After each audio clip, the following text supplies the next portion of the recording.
The Honorable Jeffrey F. Frazier, Judge presiding. Please be seated. Come to order. All right, ladies and gentlemen, good morning. Once again, on time. Awesome. All right, prosecutor, next question. Thank you, Your Honor. Good morning. Good morning. Yesterday we talked about you going, or Anna coming back to the apartment to have sex with you in the middle of the night, right? You said that happened in October? It was my belief that it happened in October, but it may not have had. That was your testimony yesterday, though, right? That it Correct, happened but in October.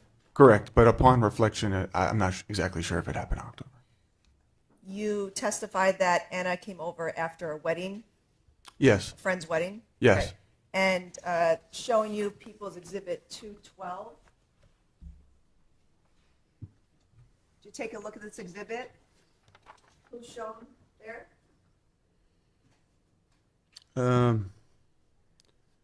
Julia, Anna, and Alicia. Okay. And this was Anna going to her friend Christina's wedding on September 18th, 2021, correct? Yeah, that's what it says. Okay. So if she came over to have sex with you in the middle of the night, it was on that date, not October, right? Correct. It's a misunderstanding. And you said upon reflection, you mean upon seeing this exhibit? No, prior to me even entering the courtroom today.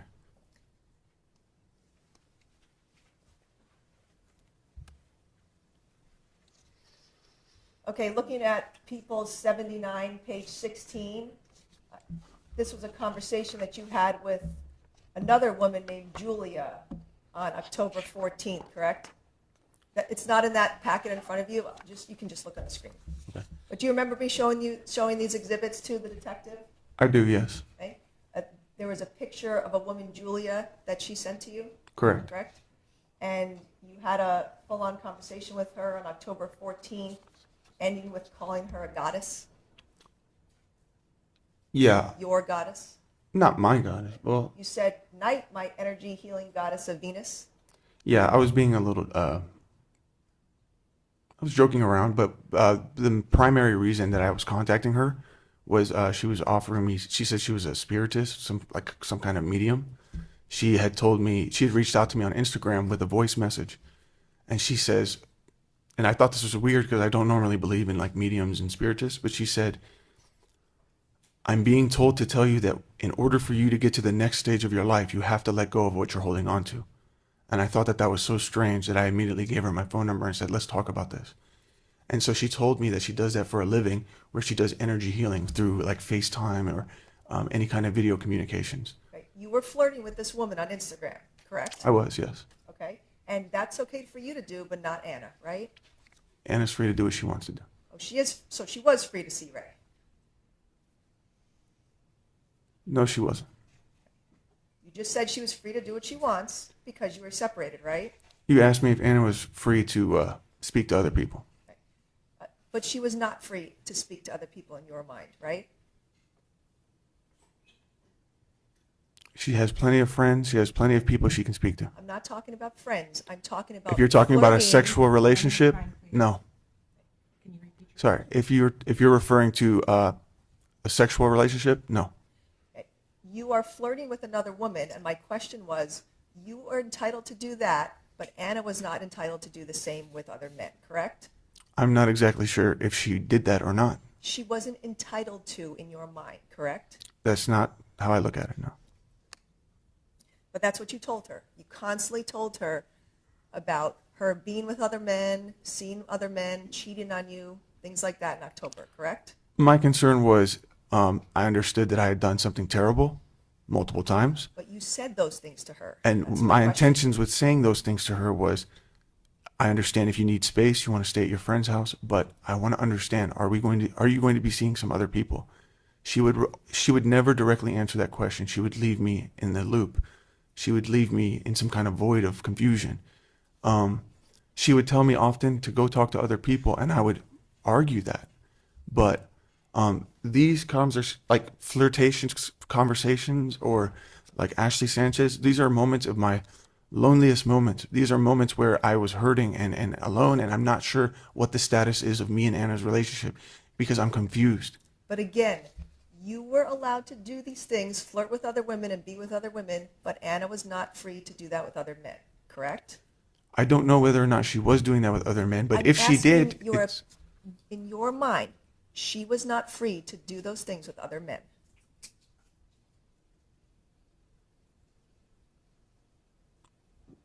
I would have preferred if she didn't. Okay, looking at People's 167, page 13, this was a photograph that you took with another woman on October 15, 2021, correct? Correct. And then you rubbed this photograph in Anna's face, correct? I did. Yep, you sent it to her, and then you left her a nasty audio message about this woman, correct? Moving on with this woman. Right. That was when I was in LA at the Comedy Store in Santa Monica Boulevard. I'm not asking for an explanation. I'm asking you, you sent this to Anna, and you were free to take pictures and flirt with other women, correct? So I had told Anna that this is somebody that I'm seeing, but that was a blatant lie. I was just trying to hurt her feelings. I was just trying to get under her skin. That is just someone who recognized me and just took a picture. Her boyfriend was right there. Right. This is another attempt for you to be controlling over Anna, correct? It's another attempt of me trying to vent my frustration of how things are going between me and Anna. And often during your marriage to Anna in 2021, you were degrading to her in front of her friends, correct?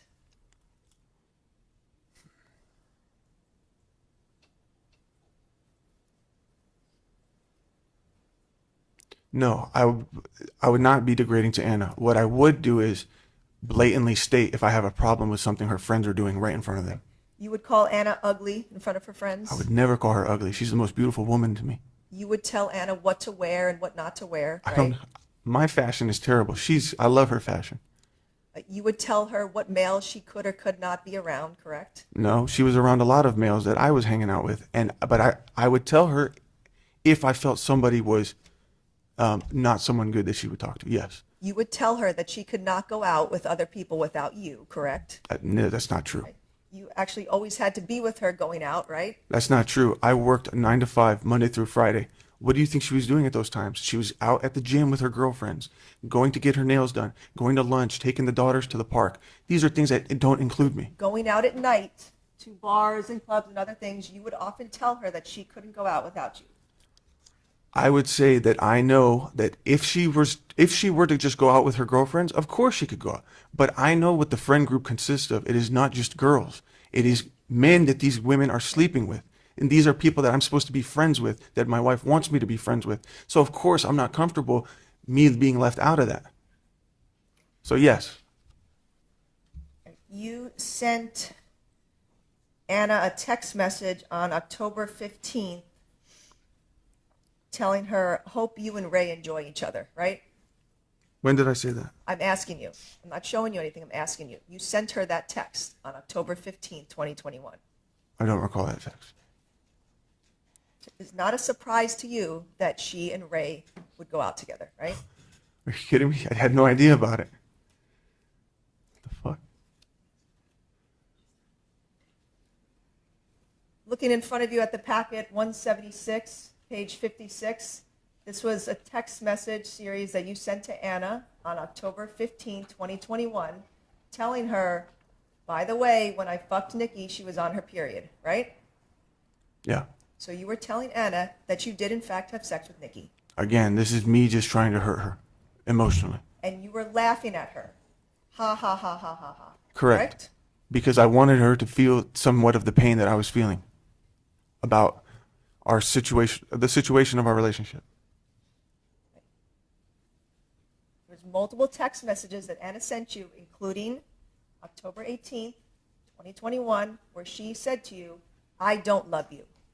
Correct? Sure, yeah. Multiple times. Mm-hmm. In those days before the shooting, correct? Right. But she also has told me that she does love me. I'm asking you. Okay, and I'm telling you. It's in none of these texts, correct? Not specifically in those texts, no. On October 19th, you were harassing her. See, this is People's 176, page 41. You were harassing her and telling her you're coming over to the apartment, and she told you to leave her alone. This is harassment, right? Yes. You texted her that, right? Sure, yes. She didn't want anything to do with you. and you just kept badgering her, correct? I wanted to see her at times, yes.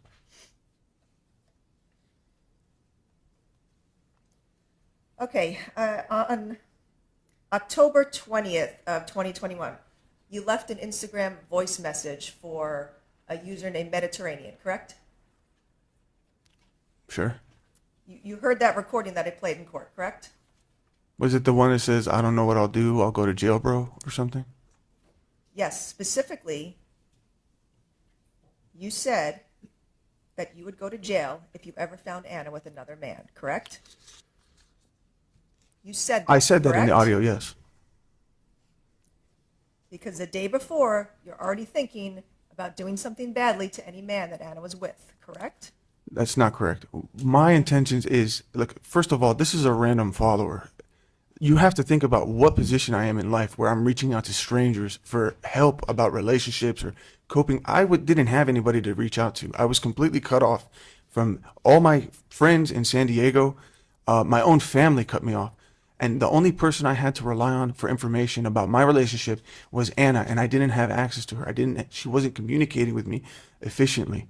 Another thing is I would reach out to these guys who'd say that they at some point have experienced something similar.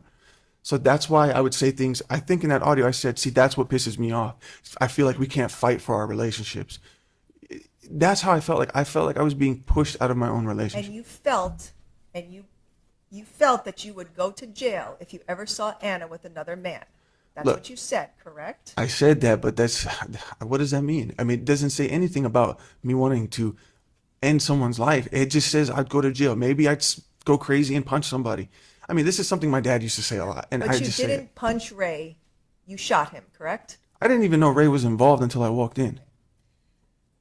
All right. Multiple times, Anna told you she wanted a restraining order against you, correct? It was an empty threat. Okay. On multiple dates in September and October of 2021, Anna told you she wanted a restraining order against you. She also told me she actually got one. She told you she wanted one, correct? She told me she actually got one. She wanted a restraining order because you were abusive to her, correct? No, because I've had instances where I was physical with her. And you convinced her time and time again not to get one, right?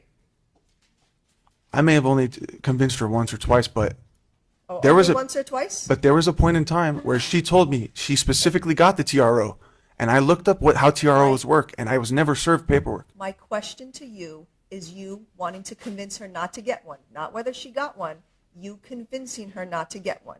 I don't know whether or not I convinced her, but I certainly told her that there would be consequences on our life, like as far as my job, my clearance. I was the only provider financially. And she had every right to get a restraining order against you, correct? Absolutely. And you did not want her to.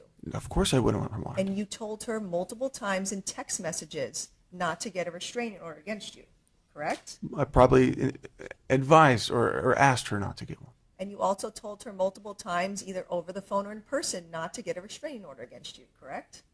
I can't recall that.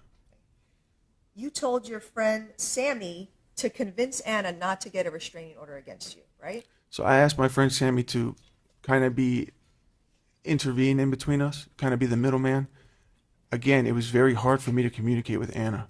So I was reaching out to anyone I could think of who could help me in this situation. You told your friend Sammy and you asked for his help to convince Anna not to get a restraining order in October, correct? Correct. And you also asked your parents to talk to Anna about not getting a restraining order. No, I think they just mentioned that on their own. Then they both separately told Anna on their own not to get a restraining order against you, correct? I don't know what they told me. I was not present for these conversations. Well, you know that they both said that, right? I don't know that. You heard your mom testify about that? I heard her, that was the first time I heard her say that, because I don't know these conversations.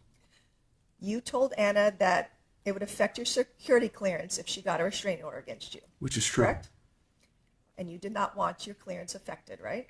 That wasn't the only reason, but that was one of the reasons, yes. You told her not to get a restraining order because it would affect Amira, It correct? would. And your ability to see her, correct? Correct. And you told her not to get a restraining order because it would be a long and exhausting legal road, correct? I don't know what the process is of getting a TRO is. But you said that to her, correct? Perhaps I did. And you didn't want a restraining order against you because then you would have to give up your gun, right? No, that's not. I never even mentioned my gun. You know that when you have a restraining order against you, you cannot own a firearm, correct? I did not know that, and that was not even my concern at the time.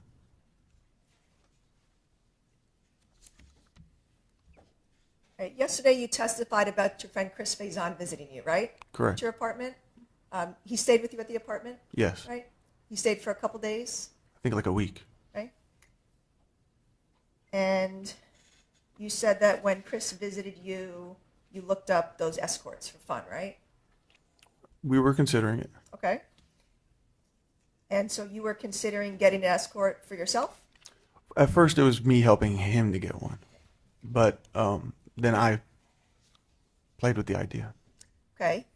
So that was okay for you to do, get an escort, but Anna couldn't do the same, right? Well, you're so convinced that we were separated, are you not? You cannot ask me a question, What's wrong about that? Anna wasn't with me, right? right? So, but it's perfectly okay for you to sleep with another woman, but Anna could not do the same with another man, right? I have not slept with another woman. I massaged another woman. I'm talking about the escorts. It was okay for you to We get never an escort. hired anyone. You have to wait till I finish my question. Okay. It was okay for you to go out and get an escort and have sex, but Anna could not do the same with another man, correct? Neither of those things happened. And you told us that Chris was concerned about messages from the cartel. No, it was a spam, or it was a scam text that he received. One of the numbers on that Escort website, I forget what it was called, triggered a scam. It also happened to me too. Okay, and so this happened while he was with you at your apartment? You got this scam text? They contacted him while he was with me, but they contacted me after he had left. Okay. They sent the same photos. And Chris Faison visited you in San Diego on October 1st of 2021, correct? I believe, yes. Okay. But you started searching for escorts on September 6th of 2021, right? Have I? Take a look at People's 176, page 57. These are the web searches from your cell phone. There's a page in front of you as well, page 57. You started searching for escorts on September 6, 2021, correct? Try to remember what I was doing at that time. It's not about remembering, it's about looking at the exhibit. These are the web searches from your cell phone. You were searching for escorts on September 6th of 2021, I don't recall doing that. correct? It's there, but I don't recall doing that. And Chris Faison was not visiting you then, right? No. And then turning to People's 176, page 58. This is another list of searches for escorts on your cell phone, correct? Sure. And this is from September 14th of 2021, Okay. right? And this is the middle of the night. This is minus 7 hours, so about 3:30 in the morning. Over and over again, you're searching for escorts, correct? Okay. Correct? Yeah, sure. I was alone. And People's 176, page 12. This is another list of you searching for escorts on October 2nd of 2021, correct? That would probably be the night when Chris was there. Right? And then looking at People's 176, page 59, this is another list of you searching for escorts on October 11th, 2021, correct? Correct. So there were at least 4 different dates that you in your phone searched for escorts while you claim to be in love with and married to Anna, correct? That's not even relevant. My love for But- Anna doesn't change the fact that I was lonely. I was very lonely. She was not in the house. She was gone. She was confusing me about the status of our relationship. I have needs, but I looked them up, but I never hired one. There's no evidence that I hired one ever. And then you talked to your friend Jean about getting a prostitute, right? No, he told me about some massage parlor apparently in San Diego that they go the extra mile if you pay them extra. And Again, He's the one who told me this about is that. all okay for you to do, You have to but understand, not I was for Anna. I was confused about where the hell I was in my relationship. There's nothing wrong with searching this stuff up. I mean, I was lonely. I was freaking out. You got to keep in mind, I'm thinking Anna's out with men. The whole time, I'm thinking she's sleeping around and just not telling me about it. So I was just trying to cope. I'm just trying to I was confused. And these months, all these months, it was like the most confusing time of my life. I was on drugs 24/7. I wasn't thinking clearly. I'm confused. One minute I'm angry. One minute I'm crying. One minute I love you, Anna, and one minute I hate you, Anna. But it's not, none of that is consistent. I was not in the right frame of mind during this time period. So again, you're blaming Anna and your cocaine use on you searching for escorts, right? No, I'm blaming myself in the mindset that I was in and the situation of our relationship. The whole thing was confusing. There was never a point where the only thing I wanted to do with Anna was communicate as to what she wanted to do, or where do we stand? Do you want to be separated? Do you need space? I'll give you space. But does that mean you see other people? She would never answer those questions. She would leave me hanging for days on end, night after Objection, night. narrative.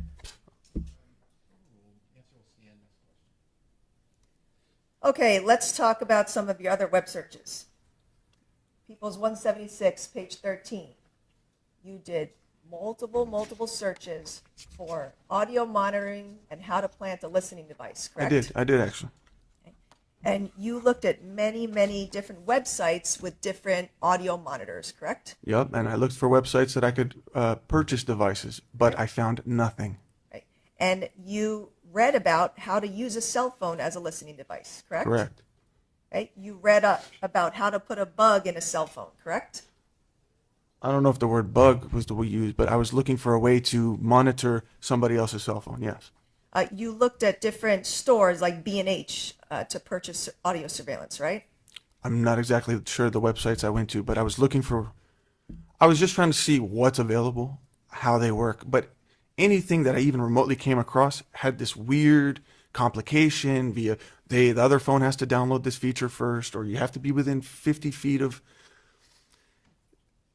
I was trying to find out the truth about what Anna was up to and what was our relationship. So yes, I was looking these things up, but ultimately I didn't find anything that seemed to work, so I dropped the idea. You looked it up for hours and hours upon hours, correct? I can't confirm that. You read an article about husband turned into stalker and planted spy devices in ex-wife's bedroom, correct? So that article, I did not look it up specifically, but it was a related search result when I was looking for these devices. You clicked on that I clicked on it. article. Why? Correct. Yeah, I'm sorry. I clicked on it, yes. Why? Because I just wanted to see what did he use? What method did he? Because I couldn't find a way to do it. So I was just curious to see how he did it. You wanted to spy on your wife, correct? I wanted to discover, is she seeing somebody? And you made sure to make a plan to catch Anna with another man, correct? No, I was not successful in conducting any kind of plan. I had searched into it to see if there's anything I could use. Ultimately, I was unsuccessful. Well, you did find a plan. It was Discord, correct? It was not until the day of, in that moment, through all that chaos when I'm trashing the apartment and I see she's lying, that I just had that idea. Because if I had that idea beforehand, I would not have searched for these things. It just came. Okay. October 17th of 2021, this is People's 176, page 15. You searched for chopped bodies, correct? I did. And you searched for decapitated heads, correct? Right. Right? And the searches that you were doing were at 10:30 p.m. after that dinner you had with Anna, correct? Do you see where it says decapitated head cartel? I asked you a question. You did these searches right after that dinner you had with Anna where you punched her in the eye, correct? I may have, but it's not related to the dinner. This is just me back when I'm at my home, coked out of my mind, reviewing things that I've been thinking throughout the whole month, like what happened with Chris, the text messages I'm getting. So I just happened to think about it. Like, let me see if I can find those damn pictures. Okay, so it's an hour and a half after you hurt Anna, you were searching chopped bodies, and that was related to something that happened weeks prior? I don't know the time frame, but those text messages that I got, the same scam, happened to me very recently. You told us that Chris sent you Chris showed you that scam text when he was visiting at the beginning of October, correct? It happened in front of me Right? But weeks later, you're searching for chopped bodies and decapitated heads. because right? that's when it happened to me. I wanted to see if these are fake. It was pretty scary how they listed the 10 most closest members of my family. So I had an idea it was a scam, but at the same time, I'm thinking, well, maybe I should not take this lightly. You were mad at Anna after that dinner because she told you over and over again that she did not want to be married to you, correct? You were mad at Anna. Answer the question, please. I was mad at Anna because she did not want to communicate with me, which was the intention of that dinner. I was hoping to communicate, and she had just, not she, I'll take responsibility. It did not go well. And I tried to talk to her in the car, and she kept telling me to get out, get out, get out, and she threatened to call the cops. That's why I got mad. It wasn't about her saying she doesn't want to be married to me. You realized that she was not coming back to you, right? I did not realize that. I just realized she's just being difficult. That's how I took it. That night, October 17th, you were violent and angry with her, correct? I became violent at the last second, yes. And then right after that dinner, you looked up chopped bodies, right? Again, it's not related. Can I ask, why? What do I get from searching chopped bodies, seeing pictures of chopped bodies? What is that going to do? Teach me how to chop a body? You're not allowed to ask me questions. I'm just trying to figure out your mindset, where you're going with this. You, It's weird, yes, that I would search that up. objection, non-responsive. I can sustain that. All right, remember, Question. answer questions. Thank you. Sorry. You looked at multiple different websites on chopped bodies and decapitated heads, correct? No, I never left Google search results. You looked at many, many Google images of chopped bodies, correct? That sounds more like it. I never left Google. You looked at many, many images of decapitated heads, correct? Yes, I was looking for specific images that I was getting spam texted.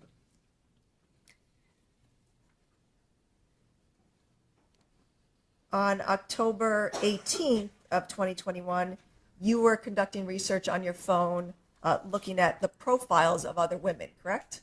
Okay. Yes, you were doing that, correct? Yes. And on October 18th, you were also researching teen porn videos, correct? What? What did you just say? That's what you were researching, correct? Say it again. Teen porn videos. You're out your mind. On October 19th, you were researching Sean Torres, correct? Show me the teen shit you just said. You want to paint me as some kind of fucking child molester? Show me show me. What you just said. I've never seen that in the Discovery. I've been incarcerated 3 years. You never showed that to my team. Where did you get that? It's in your phone. Show it. You researched Sean Torres on October 19th. Show me what you just said. We're not going to breeze over that. Mr. You're not going to paint Abulaban, me as something I'm not. You researched Sean Torres on October 19th, 2021, correct?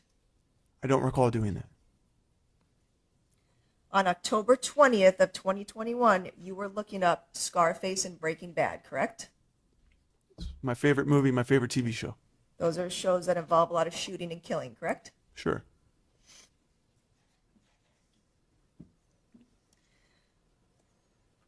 All right, and you told us yesterday that you were searching trash cans to put a trash can on Anna's profile picture on your phone, correct? Yes. And you said that you did that when you were in the apartment and you were mad that she wasn't home, right? I was mad that she lied to me. Right. So what you said was you were researching or you were looking up those trash cans while you were inside the apartment, correct? I believe so.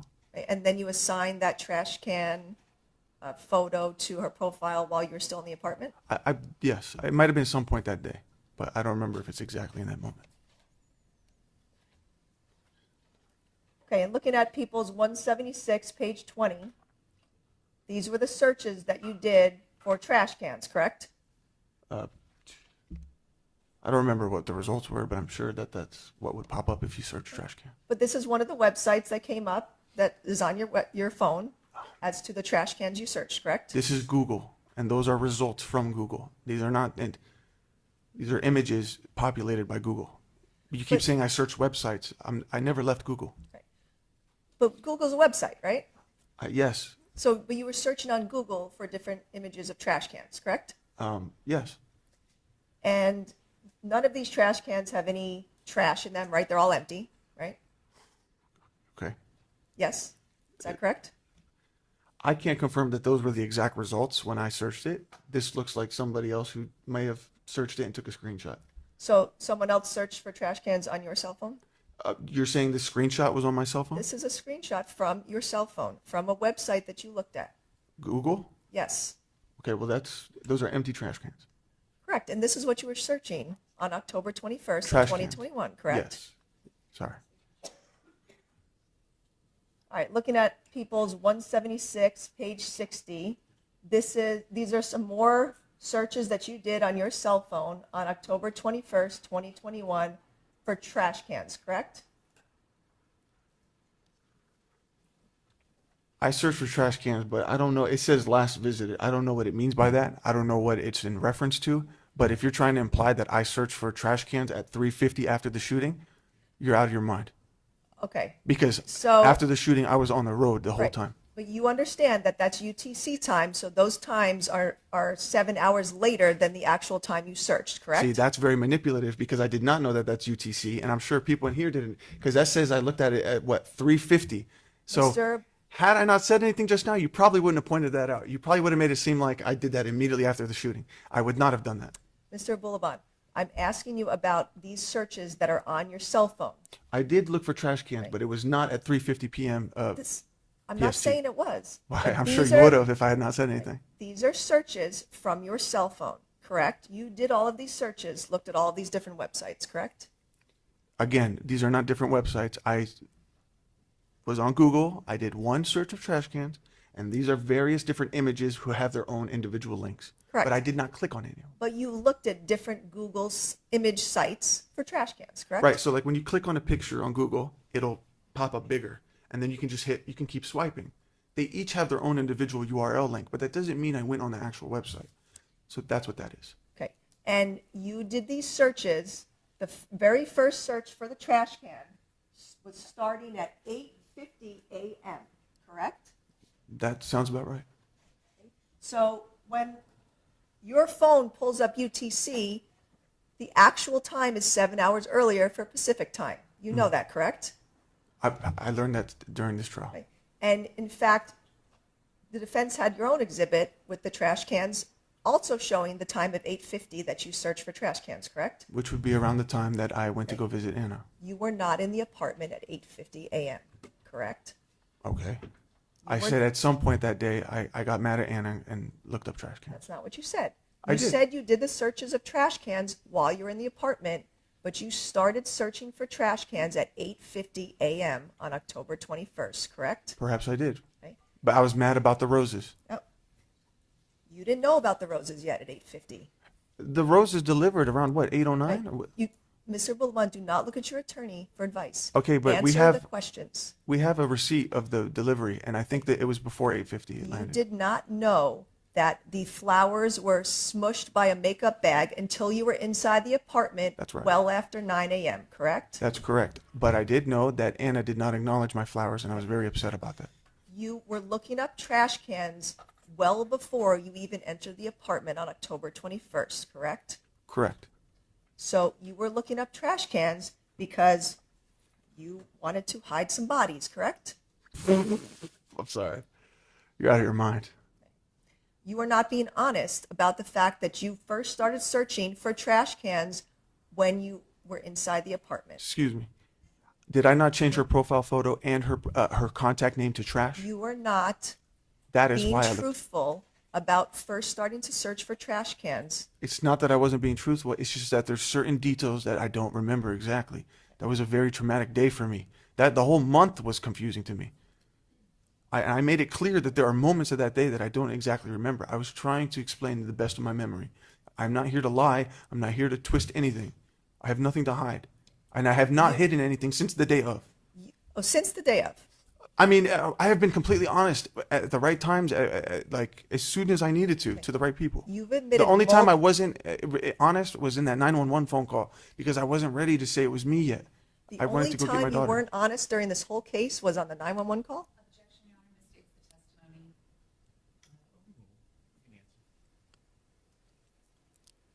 I have been telling the truth. You admitted multiple times during my questions of you that you have lied, correct? No, I didn't. Oh, well, I've lied to Anna. I've not never lied on the stand. See how they twist things? That's crazy. All right. The morning of October 21st, you left an apology video. You sent an apology video to Anna, right? What time did I do that? On October 21st. Yes, in the morning, Right? 5 in the morning. Yeah, we saw that video, correct? Yes, yes. And that was you, again, apologizing for treating her horribly, correct? Which is, I think, is a nice gesture. Which you had to do many times during your marriage. You were Yes. violent and rude to her, and then you had to apologize, correct? Yes. And you told Anna you loved her in that video, and she never said it back, correct? I even mentioned in the video, you don't have to respond to this. I just want you to know. She never said I love you back that day, correct? She didn't, but she said thank you for the video, or it was sweet, something along those lines. She didn't say I love you to you, correct? Why would she need to? I told her she didn't need to in the video. In the video, you told her that you were glad about her friends, right? You were glad she had friends, I was happy that she has good supporting friends, yes. but you hated her friends, right? I just told you yesterday, I actually really liked them. It's just there were certain aspects of their life that was bleeding into my marriage. You ultimately started hating all of her friends, correct? Hey, I don't hate anybody. I don't hate anybody, but sometimes I just, my priority is my family, my wife, my daughter. But what happens is when we jumped into this San Diego lifestyle, I felt like we forced ourselves into this friend group. They didn't give a shit about me. They don't care about me. Anna was flourishing, and that's great. But at the same time, I was losing Anna, and she was telling me to just focus on the guys, be like the guys. I was having a hard time fitting in. But ultimately, I never stopped her from hanging out with them. I had these people at my house all the time. I took care of them. I welcomed them with love. It wasn't until the Objection, promiscuousness, it wasn't until their life was bleeding into my marriage and it started changing Anna. I saw threats to my marriage. I thought threats to what we had built together. She was distracted by this lifestyle. You left Anna multiple audio messages talking about her friends and berating them, correct? Say it again? Berating them, correct? Yeah, I've said mean things about them, yes. Yes, about Julia, Claire, Diana, right? Sure. You told us that Anna thanked you for the groceries, but not the flowers, right? Correct. And you felt disrespected by that, right? I was hurt, not disrespected. I was just hurt because I was really banking that she would say something. I was trying to make an impression on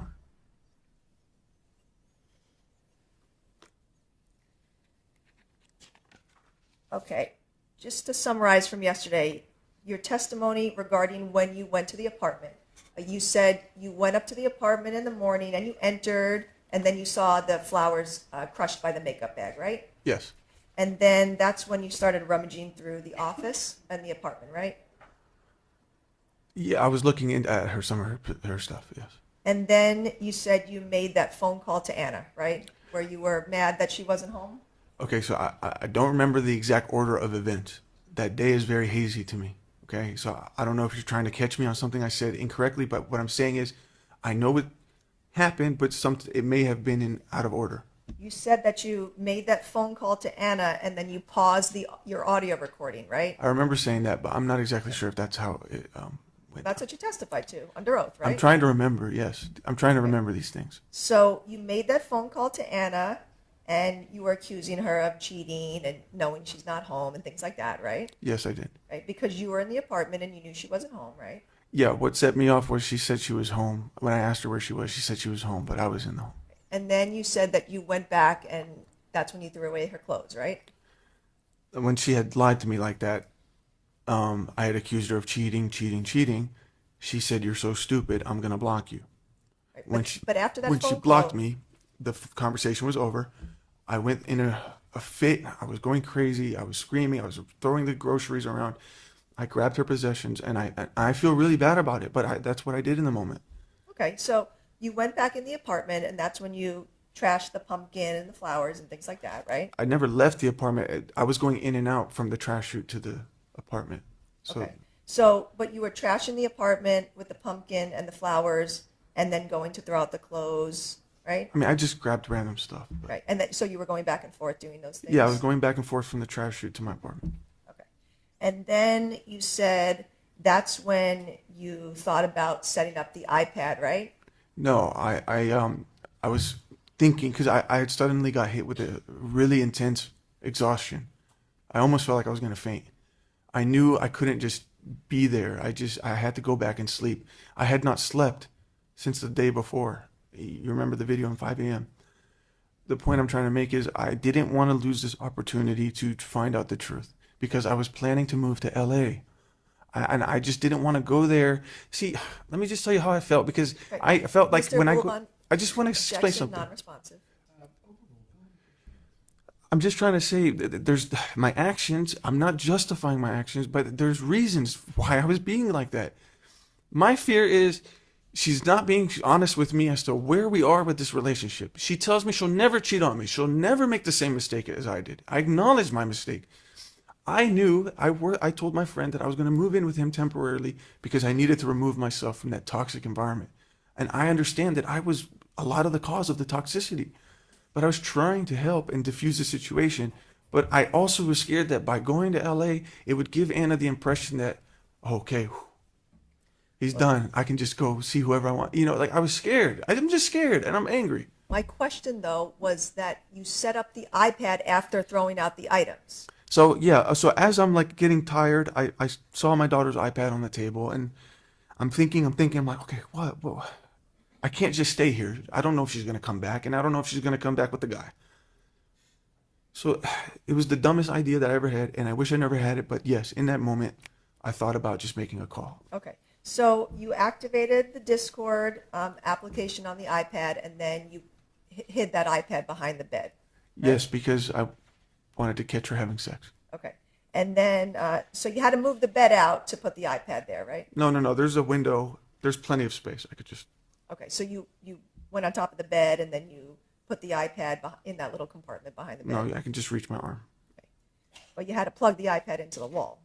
Yeah, so the battery would die all the time. Yes, I had to keep it charged. So were you able to lean over the bed into that small opening to plug the charger into the wall? There's a little white dresser. I moved that out a little bit, but I never moved the bed. All right. So you set up the Discord, you plugged the iPad in, and then you said you left the apartment right after that, right? Moments later, yes. Okay. But that is not true, correct? How so?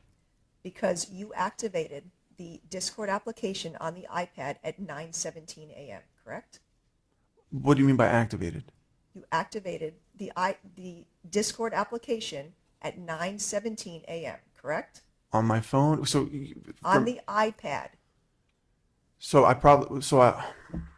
On the iPad it was activated, meaning like it joined the voice channel? Yes, you saw the exhibits presented in court that the Discord application was activated on the iPad at 9:17 a.m., correct? Okay, and when was I trashing the apartment? Much later than that. I'm not sure this is adding up. Okay. But my question was, you saw the exhibits that you activated the iPad at 9:17 a.m., correct? Activated the iPad or activated the voice call on Discord? Activated the Discord. So meaning I logged into the Discord and put it in the voice chat channel? You activated the Discord application on the iPad at 9:17 a.m., correct? That was around the time I was in the apartment, right? Okay. You only arrived at the apartment around 9:14 a.m., correct? This is People's 45. When did I activate it again? Mr. Abulaban, you cannot ask me questions. I'm just trying to You follow. have to answer mine.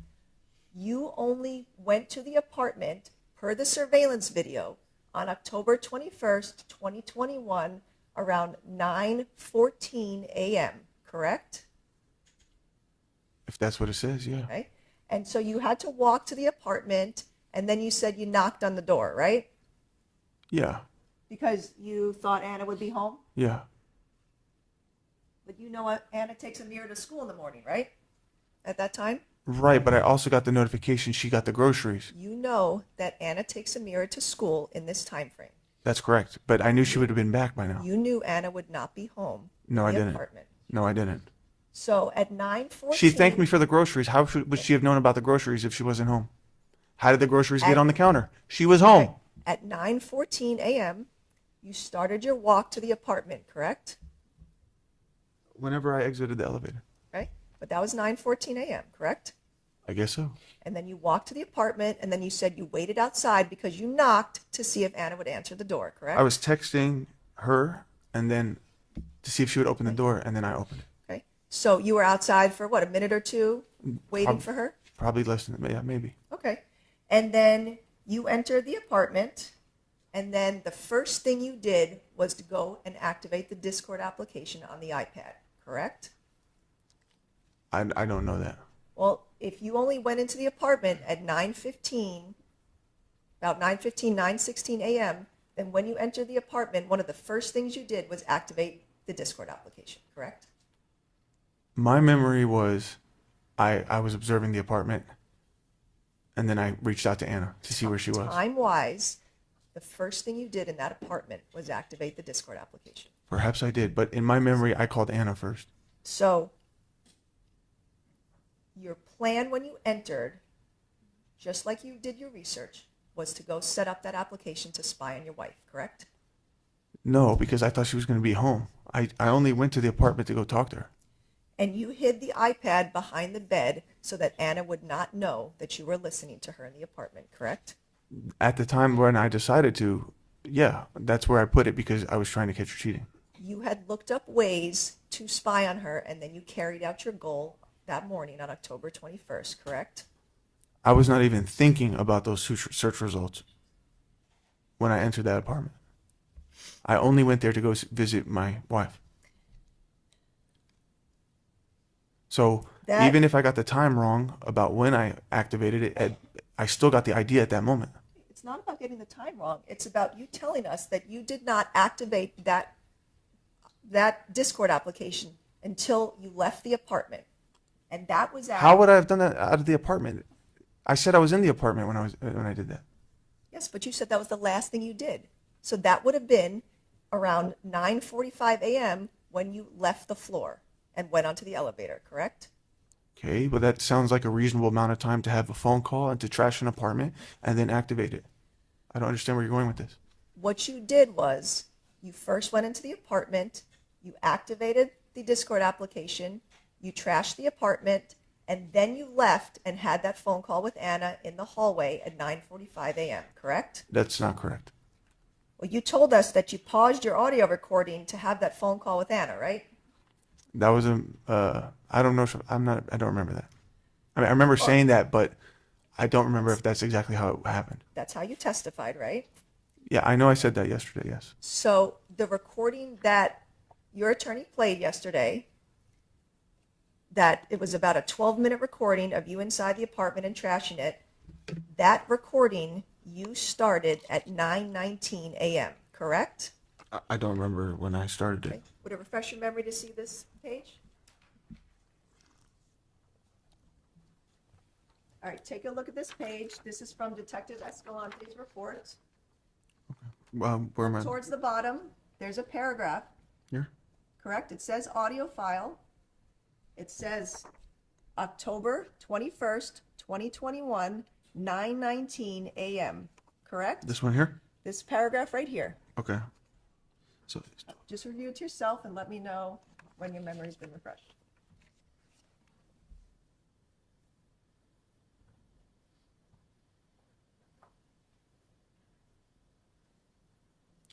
why does it say it apparently takes place at 9:19?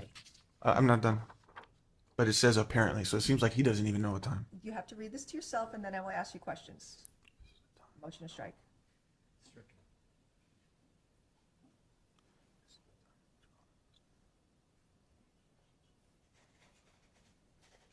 So it says that I Sir, recorded the audio. I need- Remember question answer. So wait for the just- I thought just you asked read me a the question. paragraph, and then just let me know when your memory's been refreshed.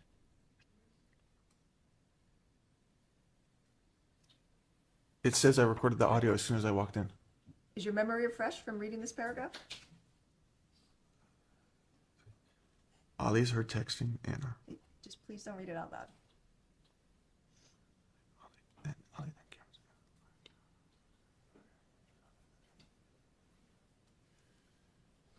Okay, I read it. Okay, your memory's been refreshed about the timing? Yeah, it says at 0919 that I went in and I started the audio recording where it says Anna has an STD, I'm and then I just- called her and started Objection, accusing her of cheating. non-responsive. I'm going to sustain that. Answer stricken. Next question. But you said I immediately my- activated the iPad. That is not what happened, and he says that too. My question for you was your memory refreshed looking at this page of this report? Yeah, and it Okay. doesn't follow with what you're doing. And you activated your audio recording on your cell phone on October 21st, 2021 at 9:19 a.m., correct? When I entered, yes. Okay. That was after you entered Yes. because you had already set up the Discord app. You had already activated the Discord application at 9:17, correct? No, I started the recording because I saw that the groceries weren't even, she wasn't there. I'm asking you about the time frame. You activated the Discord application on the iPad at 9:17 a.m., and then you only started your audio recording at 9:19, correct? No, I don't recall that. Right, that's what it says here in the report. That's what it says, but All right, and so you had already set up the plan to spy on your wife before you even started this recording, correct? I don't recall that, no. And That's not how I remember it. you were, on the recording, you were making comments about Anna having an STD and AIDS and things like that, right? I found a piece of paper in her luggage, yes. That piece of paper didn't have anybody's name on it, correct? It had a clinic in San Diego. It did not have Anna's name on it, correct? It was for her. It did not have Anna's name on the paperwork, correct? I can't recall if her name was on it, but it was in her luggage. Did you put that paper there? I found that paper.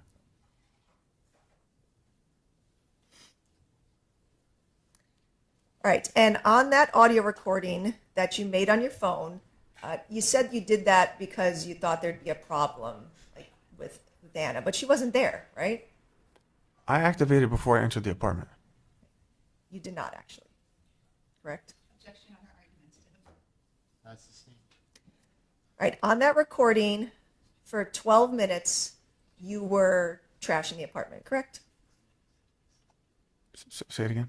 On that recording is 12 minutes long on your phone.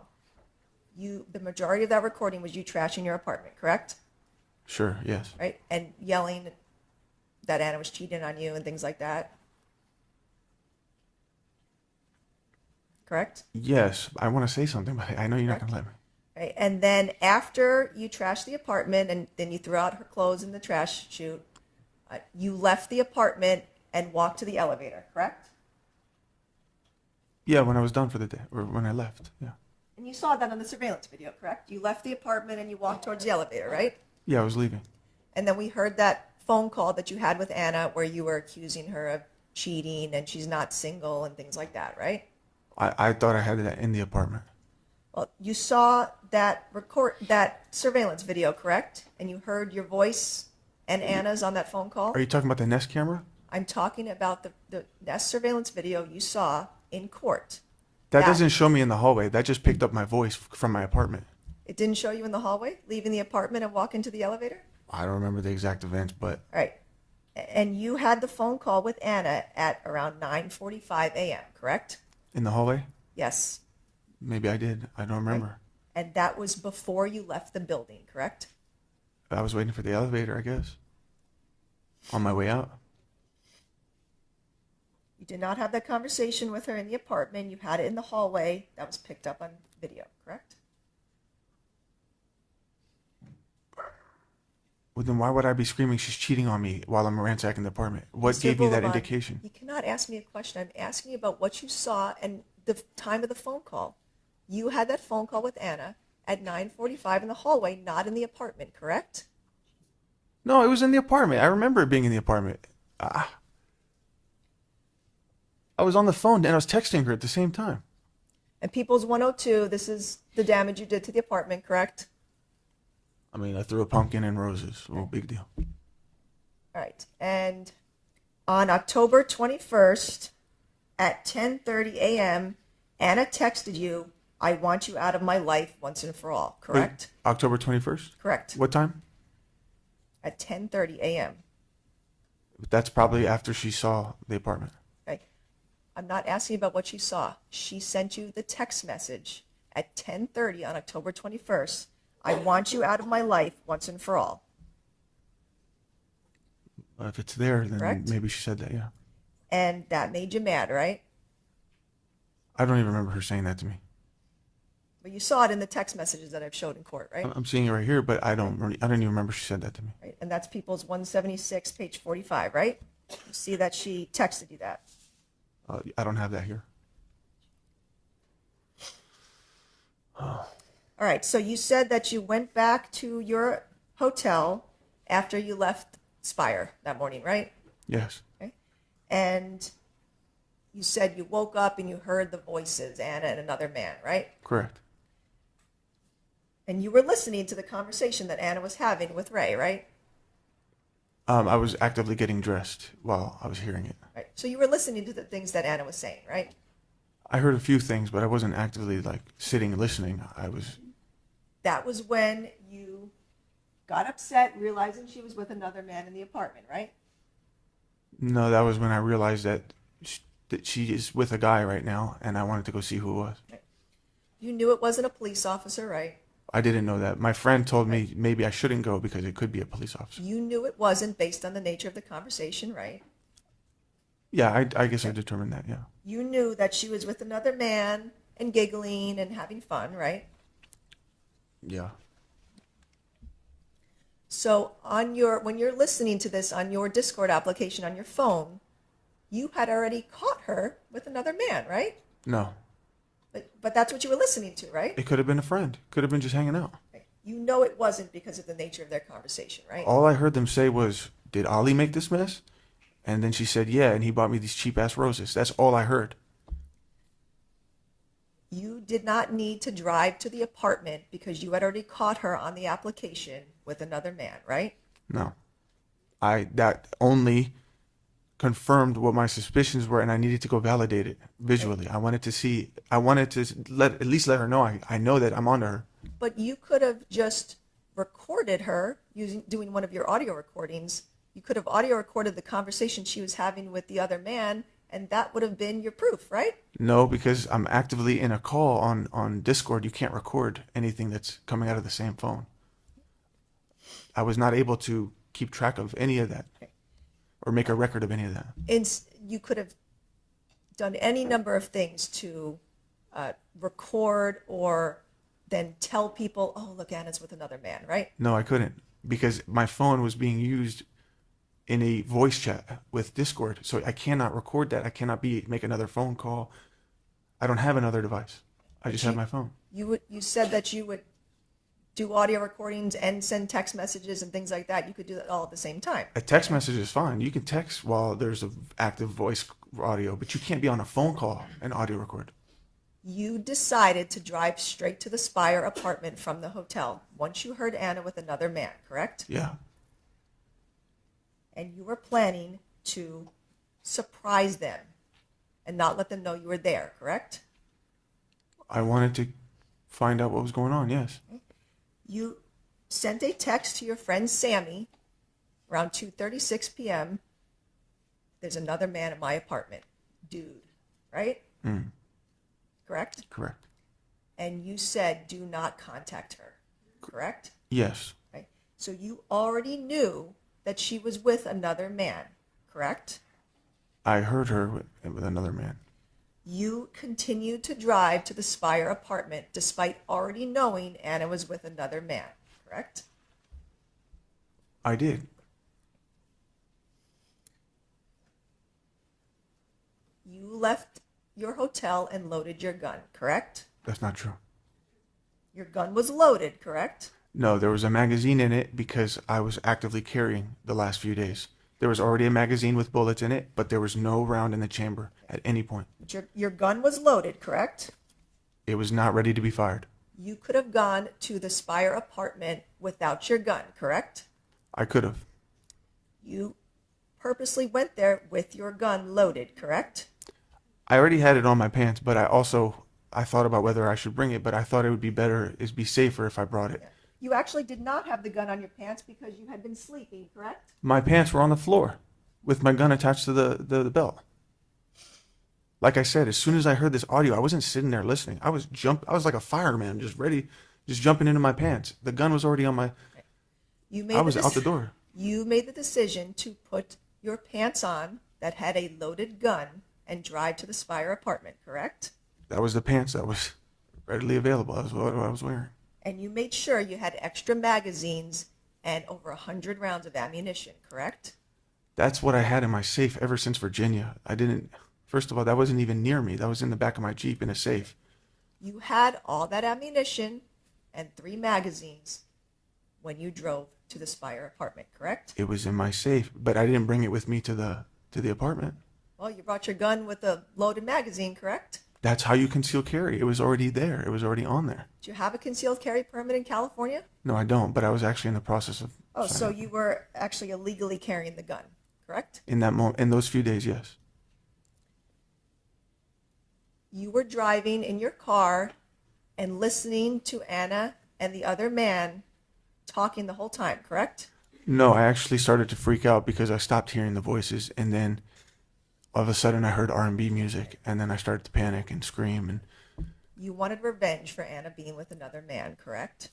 no, I wanted to know the truth. I was sick of the lies. I was sick of the back and forth. I wanted to just figure out, like as I said in that voice video, just let me know so I can move on. I wanted to catch her because she kept playing this innocent, she'll never do what I do. She turned my whole family against me.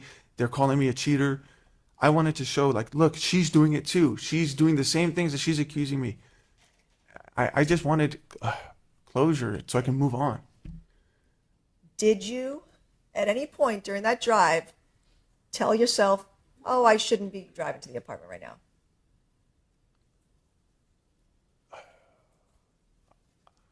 I didn't want to be in this situation. I knew that. You never turned the car around and drove back to the hotel, correct? No, I wanted to go see once and for all what the fuck's going on. Yes. You didn't go to a friend's house instead, right? Why would I? I'm thinking that my wife is about to have sex. You- I'm trying to go You, catch her. you did not go to LA to go be with Sammy, correct? That was the plan, but You did it? obviously it changed once the events changed, when I ordered the groceries, and then Anna was behaving strange, and then I went to the apartment to go check on her. She wasn't there. She lied to me. So LA was out of my mind at that moment. But you did not make the decision to drive to LA instead of going to the Spire apartment, correct? Once I heard the voices, Yes. yeah, no, I wasn't thinking about LA at that moment. Right? You didn't drive to a bar to go get a drink instead of driving to the Spire, correct? No, You didn't go to the gym to go work out instead of going to the Spire, correct? no, You didn't go out to lunch to try to get your mind off things instead of going to the Spire, correct? no. You didn't decide in that moment, oh, I'll just divorce Anna because she's with another man, right? I didn't know who he was. I didn't know, because depending on who it was, let's say if it was Nick or Miko, I would have never assumed they were in a relationship. I would assume that maybe they're just hanging out to comfort her, but when I found out who it was, then I knew that. You didn't answer my question. You didn't just decide instead, oh, let me just get a divorce from Anna because she's with another man, right? In that moment, no. I was trying to understand what's going on with Anna. You didn't call your mom to talk to her about what you had been hearing, correct? No. You didn't call your dad to talk to him about what you were hearing on the audio recording, correct? I didn't have time for all this. Oh, you didn't have time on the 15-minute drive? I was listening and I was freaking out. Okay. I was driving. You didn't call any of your siblings or your stepmom to talk to them instead of driving to the Spire, correct? No, I didn't call anybody. You didn't call any friend to vent your anger instead of driving to the Spire, correct? I get where you're going. I need you to answer my question. You did not call any friend to vent your anger instead of going to the Spire, correct? No, I was driving to the Spire. And you said it took you 15 minutes to get there, right? About. Yeah, you were driving just fine, right? No, I was driving over like 90 miles an hour. You're driving fast, but you weren't crashing into anything, right? I wish I did. You weren't though, right? I was focused. I did coke and I was in the zone, and it's like the only thing on my mind is there's a man in my house. There's a man in my house. Anna's with a man. Let me go find out who this is. I wasn't thinking about mom or friend or LA. I'm thinking, holy fuck, everything that I've been suspicious about is happening. This is my chance to go find out. You're That's not what's happening. answering my question. That is the answer to your question. My question was, you were driving just fine on the road. I was and driving not- erratically. If I would have been pulled over, I would have been arrested for reckless driving and possession of a firearm. So I was even That in danger whole- to myself. While you were listening to Anna and Ray on the recording on your phone, you were mad, right? I was amplified. They were disrespecting you, right? I didn't even understand the situation yet. I didn't understand. Nobody was disrespecting me. I'm absorbing this as I'm going. I'm just trying to learn. Well, you said that they were making fun of you, and that made you upset, right? It was just part of what I heard, and it amplified me. I was worked up. So you felt disrespected by them, right? No, I was freaking out. You had plenty of time in that car ride thinking about killing them, right? Never crossed my mind. So you parked on the street outside the parking garage on J Street, right? Just right outside, yes. You didn't park in the building, right? No, You didn't go through, I didn't have the pass. right? And you didn't walk through the Pinnacle lobby like you had done every other time, including that morning, right? Actually, the normal way for me to go to my apartment is to go down to the garage, park my car, take the elevator up. I never go through lobbies in the first place. But that morning you went through the Pinnacle lobby. No, At 9 in the morning, correct? To enter the Spire, you walked through the Pinnacle lobby, correct? it's easier to reach from J Street, yes. That's where my GPS takes me. You did not do the same before you went to go shoot Anna and Ray, correct? I parked in the garage. I don't know why I parked there. That's just where the GPS took me. You ran through the parking garage so no one would see you, correct? The parking garages constantly have vehicles. There was vehicles passing left and right. You didn't want to walk through the lobby as you were about to go shoot Anna and Ray, correct? My weapon wasn't seen by anybody. No, it doesn't matter where I would have walked. Nobody would have known I had a gun on me. At no point do you see a weapon in my hand. You parked on the street so you could get away more quickly after you shot and killed them, correct? No, I parked there because it was just the closest place to the entrance, the garage. You put your holster on your jeans on the left side, correct? It was already there. That's where I wear it. I'm left-handed. And when you ran into the parking garage, your gun was already in your holster attached to your jeans, correct? Yes. And in People's 52, this is you adjusting your belt around your holster and your gun, correct? Yeah, I was tightening it. Your gun was already loaded, correct? It was. I don't know what you mean by loaded. There was a magazine with bullets, but it was not ready to be fired. You were in the parking garage for 5 minutes before you got in the elevator, right? I had forgotten the key, so I ran all the way to the elevators. I tried to get into the black gate. I realized I didn't have the key on me, and I ran back. Okay. But that whole process took 5 minutes. From 2:50 to 2:55, you were running in the parking lot, correct? I was frantically running from my car to try to get to the elevator. I realized I didn't have the key, so now I'm freaking out about that because the events are still going on. Nothing's changed. So I ran back to my car to go grab the key, ran back to go take the elevator up. Still freaking out about what's going on because the more time that passes, the more I'm thinking, okay, it's going to get closer and closer to actually happening. In the parking garage, you didn't then change your mind and leave, correct? Because nothing had changed. I'm still trying to go catch them. You didn't say to yourself, oh, what am I doing? And leave the garage, correct? I knew what I was doing. I wanted to go catch my wife. Okay. You got on the elevator and you took it to the 35th floor, right? Yes. And before you did that, 2 minutes before you got in the elevator, you activated your audio recording, right? Maybe I did. Because you activated your audio recording at 2:53 p.m. and it went 5 minutes through the shooting, correct? Yeah, I think so. Again, to record what could have taken place. I mean, because that was your doing, going into the apartment, correct? Yes, I wanted to have an audio recording, a accurate and true representation of what took place, or what would have taken place. You rode the elevator up, which took you about 3 minutes, right? It took a while, yeah. From 2:55 to 2:58 p.m., correct? And while you were taking that 3-minute ride up the elevator, you didn't decide, let me just get off the elevator and go back to the hotel, right? No, why would I think that? Because I had not completed what was I there for? Right. Exactly. You were there to kill your wife and Ray, correct? No, I was not. I was there to catch my wife cheating. In People 68, was this the direction you ran to go take the elevator? Yeah, right behind, you see where that pillar with the white and blue? If you follow that down to the left, there's a black gate and it lets you go into Right. the, So that's the route you took in the parking garage with your gun to go get the elevator, correct? correct. And then in People 60, this is you getting off the elevator before the door even opened, correct? Correct. And then you ran down the hallway, you made a right, and then you made another right to get to the apartment, correct? That's how you get to my apartment, yes. And when, after you turned the corner and ran to apartment 3508, you took out your gun, right? No.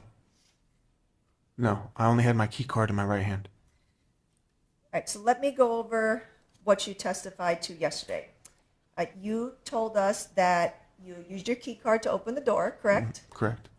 All right, and then once you open and that door's pretty heavy, right?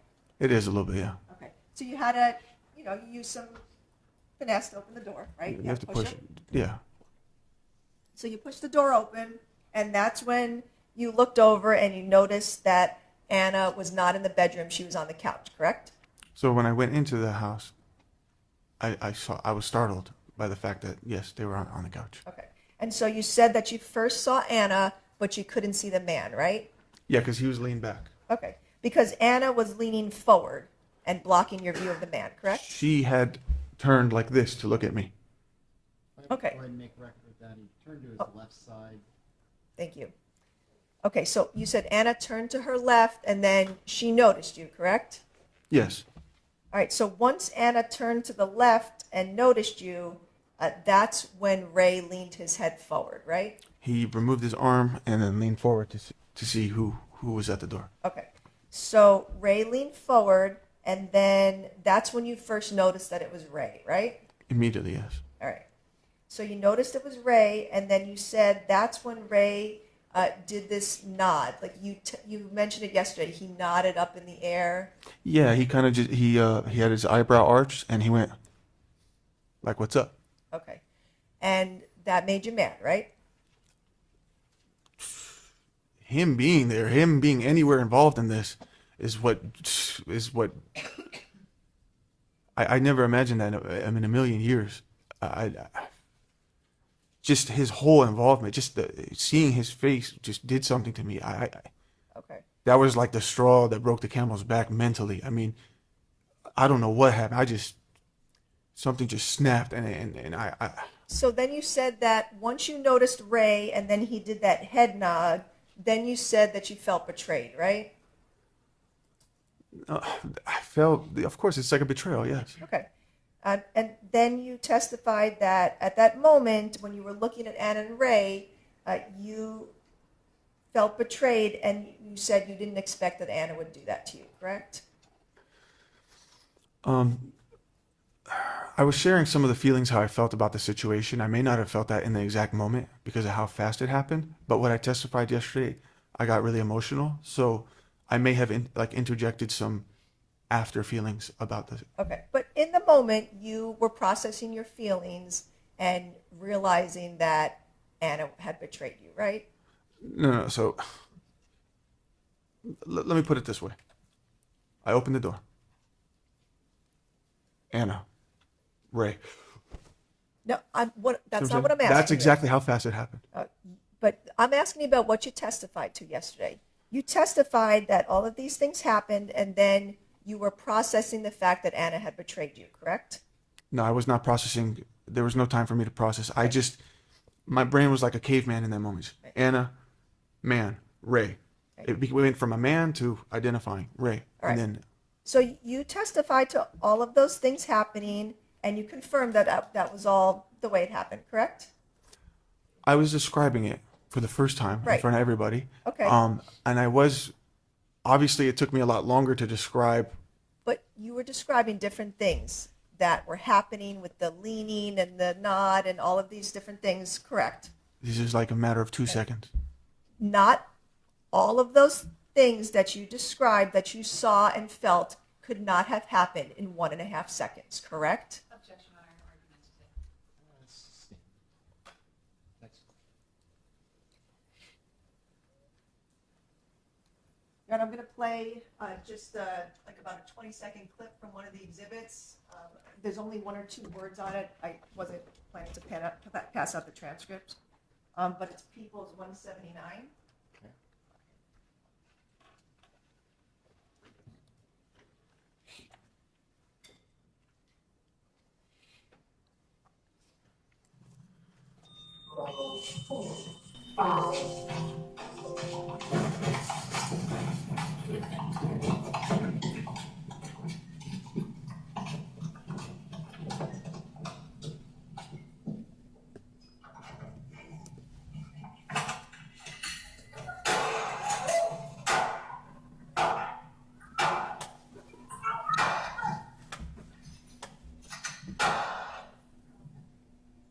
Okay, that's the recording from your phone of the shooting, correct? Correct.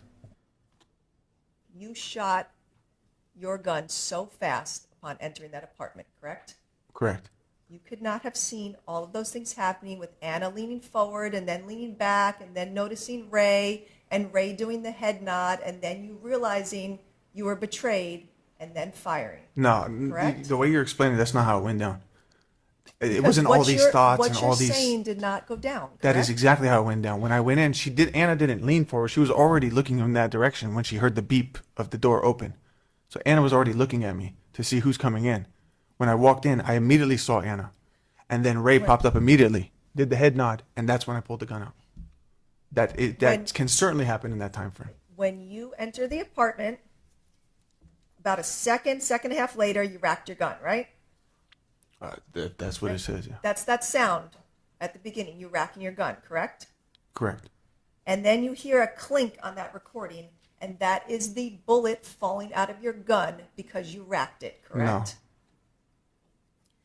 There was already a bullet in the chamber when you fired your gun, correct?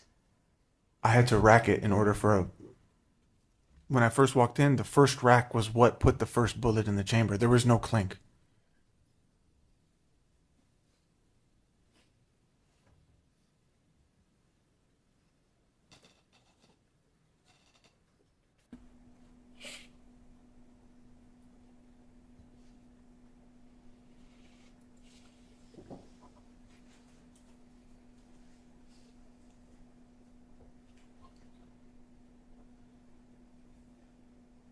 One moment.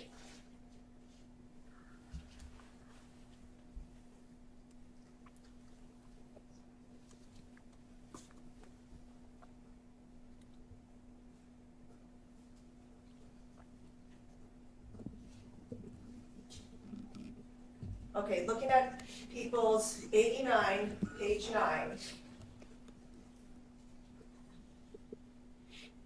The circled area marked 1, that is an unfired bullet in your apartment. That bullet fell out of your gun when you racked it when you entered the apartment, correct? That's incorrect. My door, look how far my door is. I was standing in front of the door. You said none of this could have happened in the time frame. So how could I have walked from my door to that door to cock it and rack it? I was standing at the door. I racked it. No clink, no bullet. There's no bullet by the door. It's because my firearm was empty. That live round is right in the dining room, correct? And that must have been the second or the second rack. Because from the first time I fired, it was one direct motion, like I was propelled forward in one fluid motion towards the couch. So that one bullet right there, that is the second rack. You missed the first shot you took, right? I cannot confirm which bullets hit or which not. There was a lot of gunpowder smoke. You heard on the audio recording that Anna said something like, what the fuck, or something like that. Yeah, I correct? heard Anna. All right. And so the first shot that you took, you missed both of them, correct? Both of them, the first, Or did you hit Ray on the first shot? It was either the first or the second that hit him because I noticed in between shots that he was laying back now. After you fired the first shot, you didn't decide to stop, correct? I couldn't.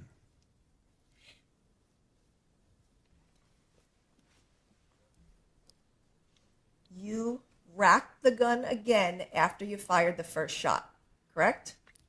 I heard it. I don't remember doing that. But you did that, correct? That's what happened. You did not need to rack your gun because there was already a bullet in the chamber, correct? That's correct. You racked it to intimidate your victims, correct? Objection and argument. Overruled. Yes. I mean, I'm planning to answer. I'm trying to. If I'm trying to kill them, why am I trying to intimidate them? That doesn't make no damn sense. What do you want to go? What do you want to say is happening here? That I'm processing these thoughts and feelings. How did she betray me? Or did I just fucking happen? It just happened. There is no intimidation. There is no. I didn't even know that they were seeing each other. I didn't know that that was going to happen. It just. I saw it. My gun's in my hand. I racked it because there was no bullet in the chamber. And then I racked it again after the first shot. That doesn't make sense why I would do that. The gun was not jammed at any point. Even the way that I'm handling the firearm doesn't make sense.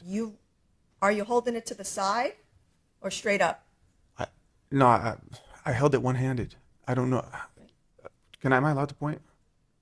I'm asking you, did you hold your gun straight up or were you holding it to the side when you were shooting Ann and Ray? No, I'm not a gang member. I don't shoot that way. I had it like this. Oh, let me make a record. Straight up. Straight up. Yes. I Sorry. Straight up. apologize. You racked the gun a second time, and at that point, you didn't stop shooting, correct? I couldn't. You could have stopped, but you didn't. I couldn't. It happened so fast. You then put your finger on the trigger again and fired a second shot. My finger never left the trigger. You fired the second shot after you racked it the second time, right? Instantaneously. When you racked your gun the second time, that bullet fell on the carpet in front of the couch, correct? I don't know. But that doesn't look like the carpet. You said, so number one is not near the carpet at all. And that's not on the carpet. Next question. Thank you. And just for the record, People's 176 is now 60 pages. All right. You worked it out with Charlie? Yes. Okay. All right. We were talking about the second time you racked your gun and then a live round fell out of the chamber, correct? I don't remember these events, but if I racked the gun, that's what would have happened. Right. And so looking at People's 89, page 14, there's a live round labeled 6 that's on the carpet in front of the couch. That was the bullet that fell out of your gun after the second time you racked it.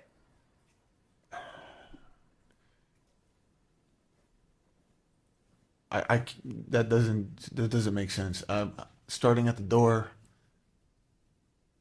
how could the second rack be all the way in the living room? That doesn't make sense unless you think I jumped from the door to.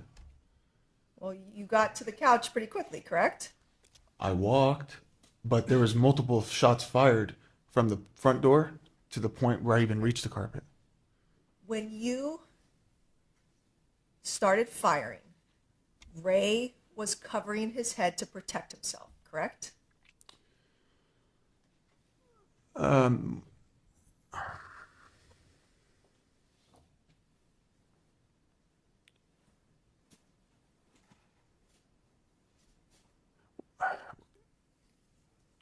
When I pulled the gun out, yeah, he went like this. Right? And the record reflect that the witness turned all the way towards his right. No, my left. I'm sorry, your left.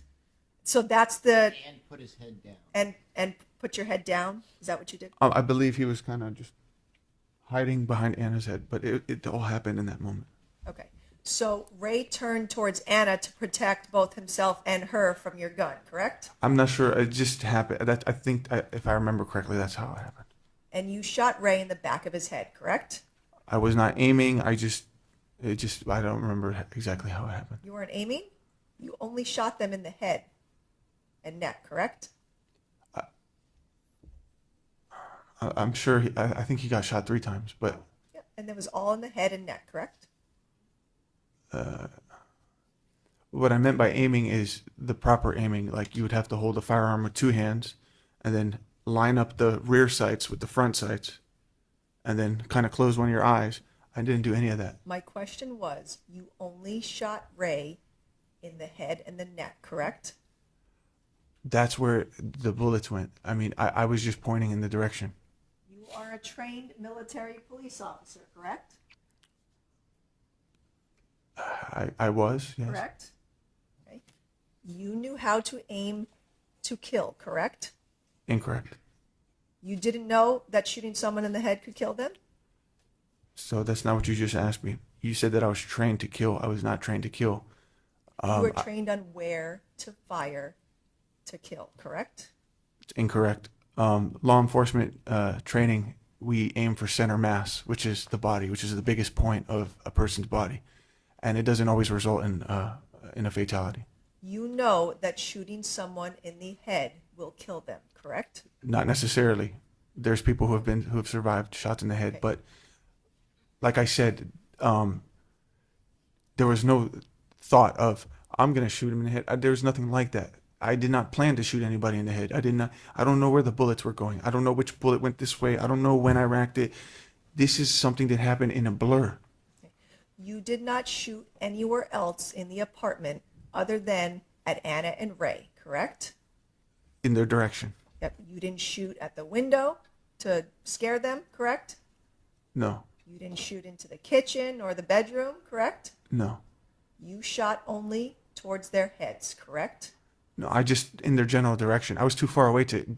Okay, so I have had training with firearms, but the pistol is actually the worst thing that I'm at. My accuracy is terrible with the firearm. My question was, you only shot Anna and Ray in their head and in that direction, correct? That is false.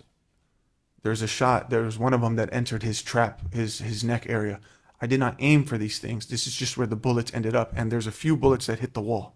So And that- unless you're assuming I intended to hit the wall too. Those bullets, those holes in the wall were behind Anna and Ray's heads, correct? I don't know exactly where the placement was, but they were either near. There's no way it could have been behind, or it would have gone through. But again, this is just me speculating. I don't have an exact memory of or knowledge of which bullets went here. The first bullet hit there. I don't have that. It's just.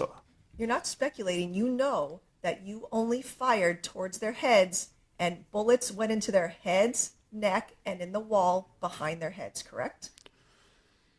When I was near the door, when I first, I believe I first fired the first shot, I was not aiming. I was just pointing in their general direction. And what I mean by aiming is I was not holding the firearm properly. I did not line up the sights. I did not close one of my eyes, which is standard with weapons training or weapons usage. I just fired in their direction. I do not know. I did not intend to hit Ray in the head, but it just so happened that either the first or the second bullet must have hit him in the head because I noticed that he was out. Yeah, you did intend to hit him in the head, and that's where you fired, correct? No, I never meant to That's- hit anybody. Ray, you shot Ray in the back of the head, and then he was unconscious, correct? That one of the first two, either the first or the second shot, I'm guessing must have went through the back of his head because at that point he fell back like this. He was turned all the way to the left, and then No, he no, no. fell back, straight back? No. His legs were still facing forward. They were still in their little. They were still very close to each other, I believe. Anna's leg was underneath. I don't know. This is what I'm saying after the fact. But he did this.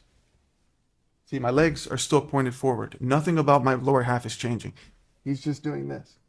So let the record reflect that the one is turned towards his left and ducked his head a little bit, indicating what Ray did. Right, and it would make sense now that I see the arrows pointing of which, because if he would have done this, it would have gone here and it would have come out at the cheek, which is exactly what is. That's exactly what you did to Ray. You shot him in the back of the head, and the bullet went out his cheek, correct? That's what happened, but I did not mean to do that. So you said that when you shot Ray in the back of the head, he then immediately flopped back into that position on the couch? Either he must have rested. Again, I'm speculating because I don't remember these exact. I wasn't watching this whole thing. It just happened.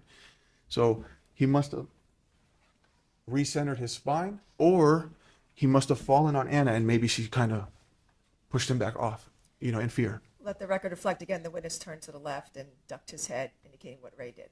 And then I indicated what Anna may have done, pushing him off of her, and that would have centered him. So Ray fell back on the couch immediately after the shot to the back of the head, and then you shot him in the cheek or the neck?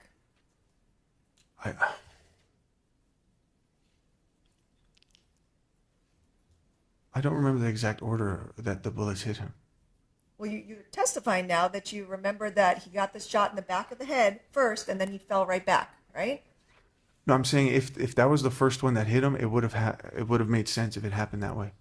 I do remember him going this way, and then after maybe a shot or two, I remember through the fog of the smoke, I got a glimpse of he was fully back. Then if he's fully, Make a record of that. I'm sorry, He turned to his left side first, and then he indicated he'd put his head back. okay. Then how did Ray get a shot in his right cheek with the exit on the other cheek if he was all the way back on the couch? Objection, on calls for speculation. The witnesses testify he does have a number, and it's routinely that he's speculating. Okay, overruled, he can answer. If you know. I mean, I can only guess what would make sense, but I'm left-handed. If the cheek bullet was the last shot on Ray, that would be right as I'm directly standing over him, I'm assuming. My accuracy is bad, and I'm not holding it properly with two hands. So recoil tends to go. So if I was just directly over him, it may have entered at that angle, like adrift. For that to happen in that direction, I'm you would have speculating. you would have had to have the gun right next to his cheek, and your arm would have had to be all the way to the back of the couch for you to fire on his right cheek, and then have an exit wound on the left cheek. That's what you're saying you did? You said my arm would have to be extended past him? Your arm would have to be all the way towards his cheek when he is laying towards the back of the couch, with his head on the couch. Not necessarily. I could have. I don't know. I could have bent my arm back. To make the. You were that close to Ray's cheek to give him that wound. I was standing between. I believe I was standing in between his legs. Right, directly over him So at that you were point. in front of the coffee table when you shot him in the cheek. I think it would make sense. Yes, I think at that point I was in between the coffee table and the couch. Let's go back to you rack the gun for the second time, a bullet falls out, then you fire 4 more shots, correct? Okay. That's what you did, right? Yes. After you fired the second shot, you did not stop, correct? After the first shot, I could not stop. You did not stop after the second shot, correct? Correct. You did not turn to leave the apartment instead of continuing to fire, correct? No, I did not. And you fired a third shot, correct? Correct. You fired a fourth shot, correct? Correct. You fired a fifth shot, correct? Correct. After you shot Ray in the head and he was unconscious and dead, you did not stop firing, correct? Again, I did not know which bullet exactly hit him at what point. I was not observing these things. This was just happening all in a matter of seconds. I never observed Ray to be dead. I never considered what he's feeling or what's his state, or should I keep shooting? Should I not? These are not thoughts that I've ever had a chance to even think. This was not I don't want to use legal terms, but this is not premeditated. You never thought about Ray? That's what you just said, right? I never thought about whether Ray is alive or dead or where I had hit him in the seconds that this occurred. You wanted him dead, and that's what you did. right? Objection, Your Honor, arguments. No, I just lost control. You said you did not care about him when you were shooting at his head, correct? Objection, Your Honor, misstates the testimony. When you were firing the second, third, fourth, and fifth shot, you were getting closer to both Anna and Ray, correct? Yes, it was like I was walking towards them as I was firing, if I can remember correctly. So you shot Ray in the neck first and then the cheek, correct? Incorrect. That's not correct? I'm pretty sure we just discussed that. It's more likely he got shot in the head first. No, I'm saying this, the neck shots, after the head shot. You shot him in the neck, and then the last shot you fired on him was in his cheek, correct? In the moment, I don't remember which bullet hit where or what, but upon reviewing the evidence I'm just saying what possibly makes sense. It would make sense that the neck one would be the second time he was impacted. Because you were so close to his cheek when you fired the last shot that you got soot on his cheek, correct? So we're talking about possibly the last shot, right? Correct. Okay, so you're not talking about the neck anymore. I'm talking about the cheek. You were so close to him when you shot him in the cheek that he had black soot on his cheek, correct? That's what it appears to be. You didn't shoot Ray anywhere else on his body, correct? I was not choosing where the bullets went. But you did not shoot him in the legs or the arms or the stomach, correct? I did not choose to shoot them anywhere in specific. You killed Ray first so that Anna would watch that happening, correct? God.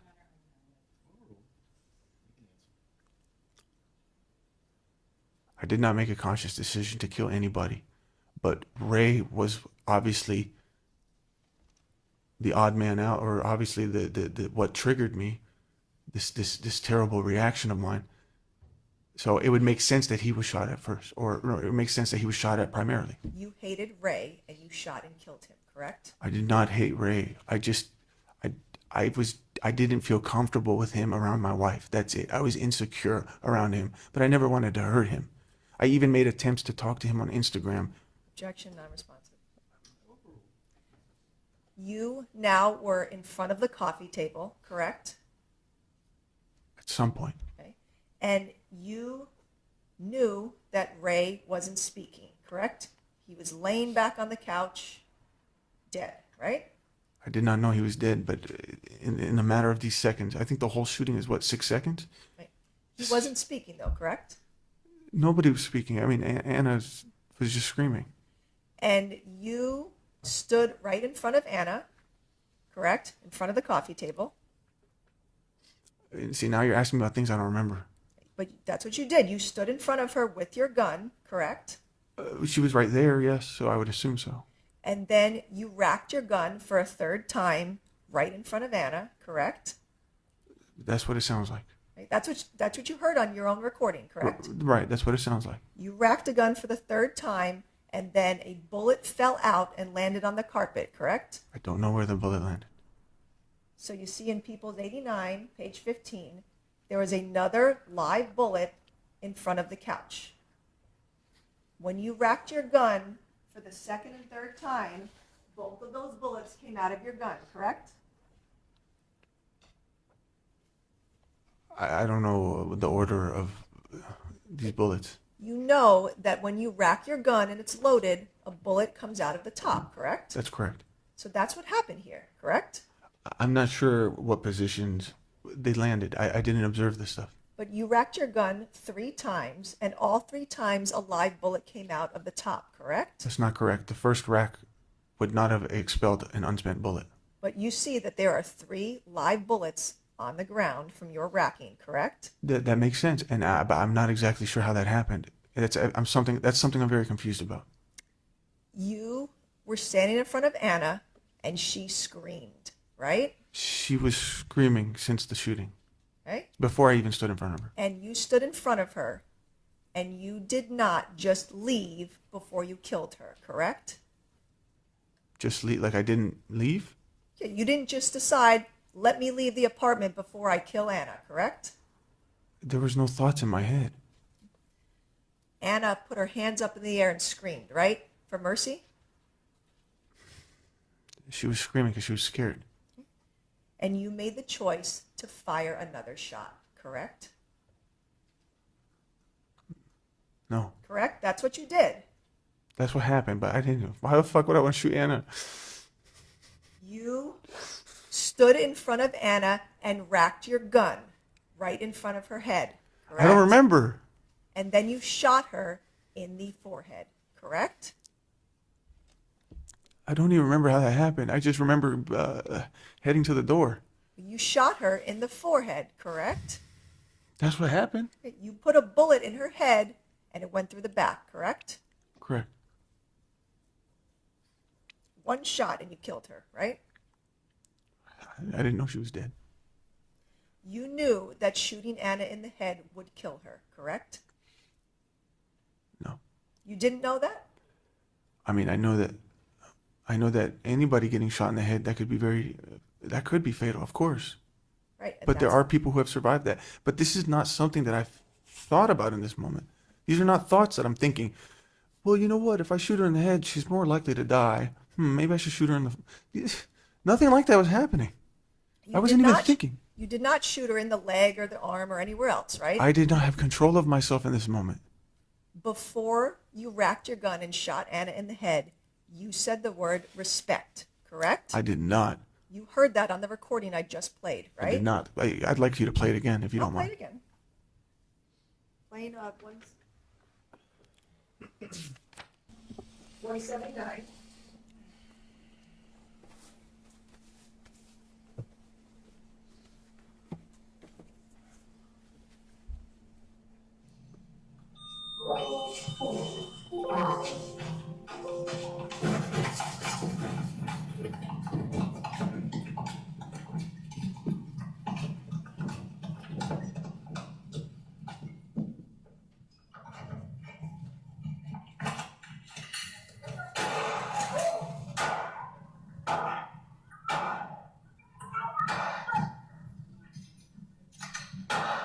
You heard that word respect, correct? I didn't hear anything.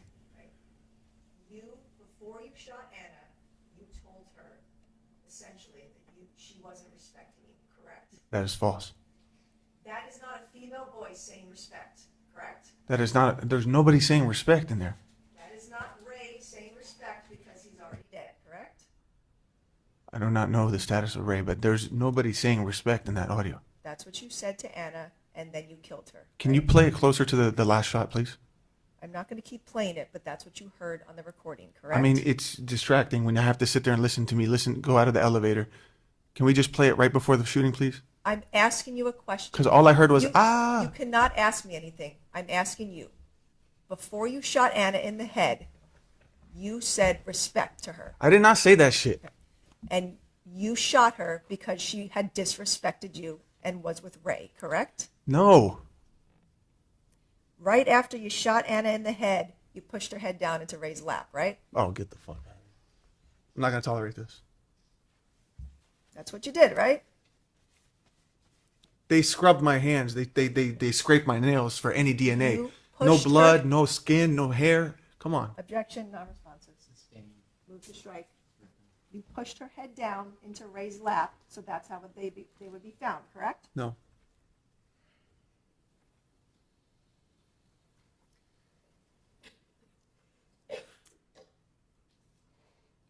When you were describing the shooting yesterday, you were crying, right?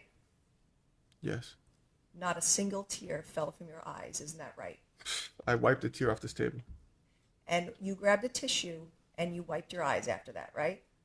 Moments later, yes. And you wiped away nothing, right? Your Honor, I'm going to object to this line of questioning. It's really argumentative and frankly inappropriate.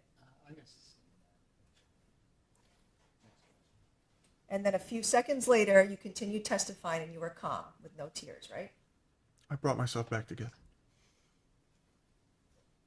Now, you told us so many details about everything that happened on October 21st, but you have no memory of the gun racking and where the rounds went, right? Correct. And you have no memory of taking that photo of Anna and Ray dead, right? objection to state the testimony. Overruled.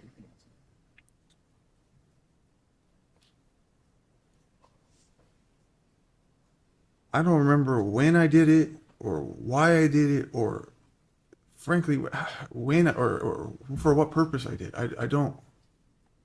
Yes, I said that. I don't remember.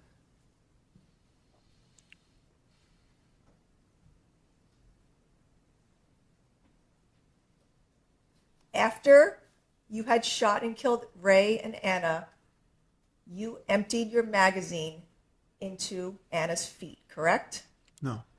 Looking at People's 146, you see there's 2 live bullets between Anna's feet, correct? There are, but are those the 2 that's part of the 3 on the floor? You cannot ask me a question. I'm asking you the questions. You see that there's 2 live bullets between Anna's feet in this photograph, correct? I do. Okay. And Anna's feet, her knees were tucked under Ray's leg, right? I don't remember the positioning. Right. And her feet were together, right? I don't know the positioning of them. After you shot and killed her, you took out your magazine and you put some live bullets between her legs, right? No, I did not do that. Would this be 4 and 5? You cannot ask me questions, Mr. Abulaban. You need to answer mine. Well, then, in order You for me to answer empty- your question, can you give me some assistance here? You emptied. Were there 5 total unspent bullets now, are you saying?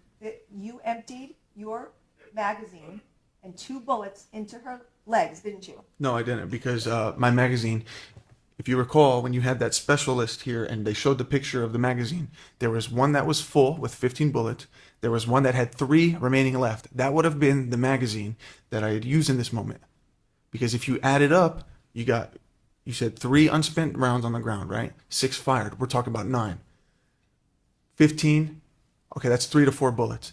When I went back to my Jeep and I disarmed myself, I remember at one point flicking out 1 bullet of the magazine when I disarmed my gun.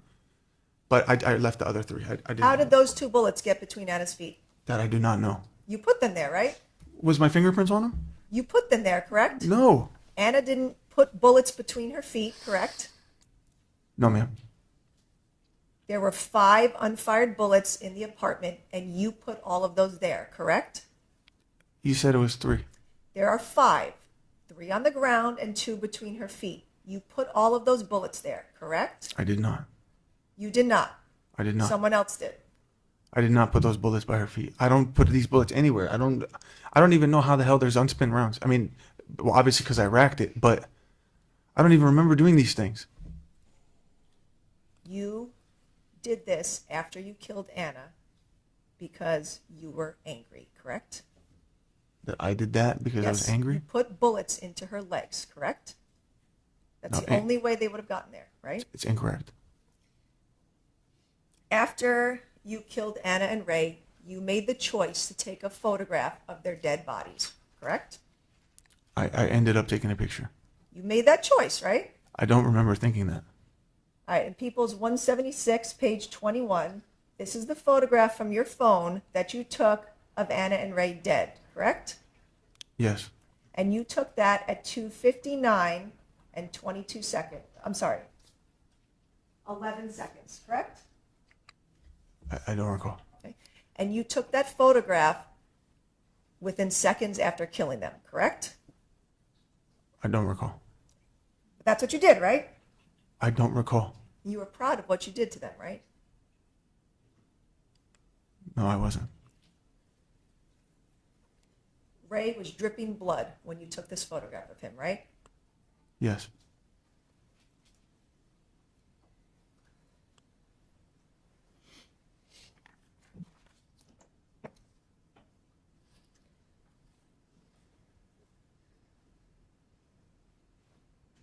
You took the photograph and then you opened the door to leave the apartment, right?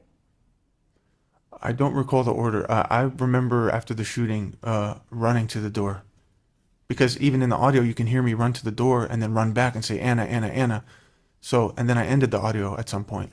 So it would have to, the picture would not have been taken at any point in the audio. No, the audio ended. You stopped it after you shot and killed Anna. After I looked back and saw what happened, and then I screamed, Anna, Anna, Anna, I ran towards her and I turned off the. And you consciously turned off your recording, correct? It was right there. The button was right there. It was like when your phone is locked, it'll show you in real time the wavelengths. You can just hit stop. So I just You tapped had it. your phone out during the shooting? No, I quickly pulled it out. Yep, you chose to pull out your phone from your pocket to stop the recording after you had already fired all 6 shots, right? When I saw how crazy things went, it completely went against what I had ever anticipated. There was no need to record.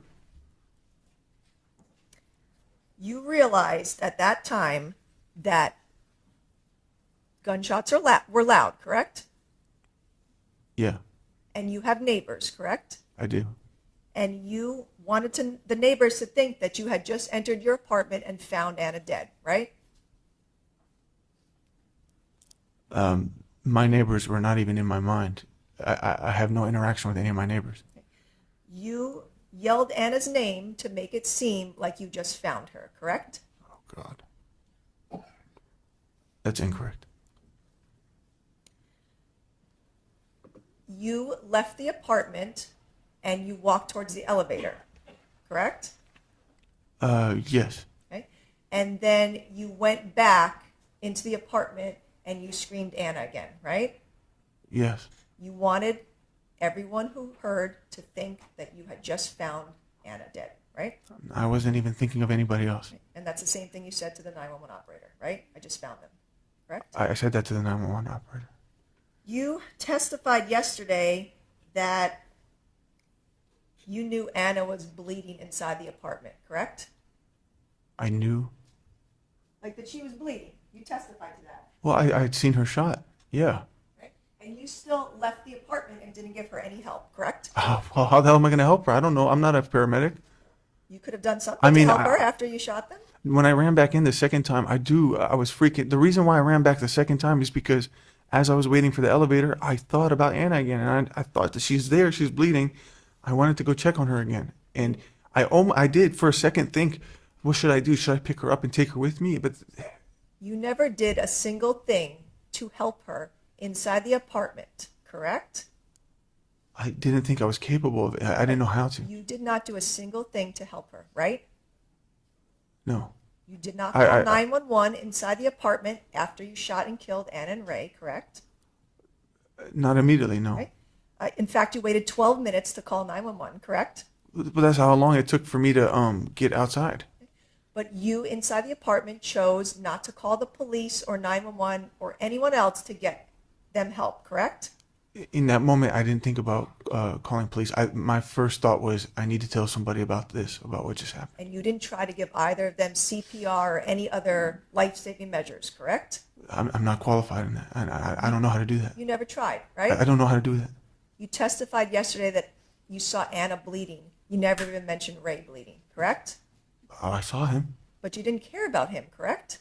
I was just freaking out about my wife. You didn't care that Ray was bleeding, correct? Objection or asked and answered. You never yelled Ray's name, correct? No, I didn't. You did not care at all that you had just killed him, correct? That's incorrect. He was with Anna, so he deserved to be shot and killed, correct? Objection, Your Honor, argumentative. 4 minutes after you killed Anna and Ray, you called your mom, right? Yes. Didn't call 911. You called your mom, right? Yes. You told your mom over and over again that you just shot and killed Anna, correct? Right. I explained that I wasn't really thinking of what I was saying. I was just trying to tell her something bad really happened. But you told her what you just did, correct? Yeah. You told her multiple times she's dead, referring to Anna, correct? Right. But I did not actually know that she was dead. I was just freaking out and I was just saying stuff because I needed my mom to know what just happened. And I didn't know what to do in that moment. I was freaking out. You said on that recording to your mom, I'm really stressed, right? Yeah, I did. You just killed 2 people, but you were the one really stressed, right? Objection, Your Honor, argumentative. You told your mom Anna was a great wife, but I couldn't take it anymore, right? I have no idea what I meant by that. Well, you said that, right? I heard that, yes. Because she was with another man, not going back to you, and you couldn't take it, correct? I don't know if no, that's definitely not what I was saying. But what I was saying is probably along the lines of things have been so bad for so long, and this is just hard for me to take.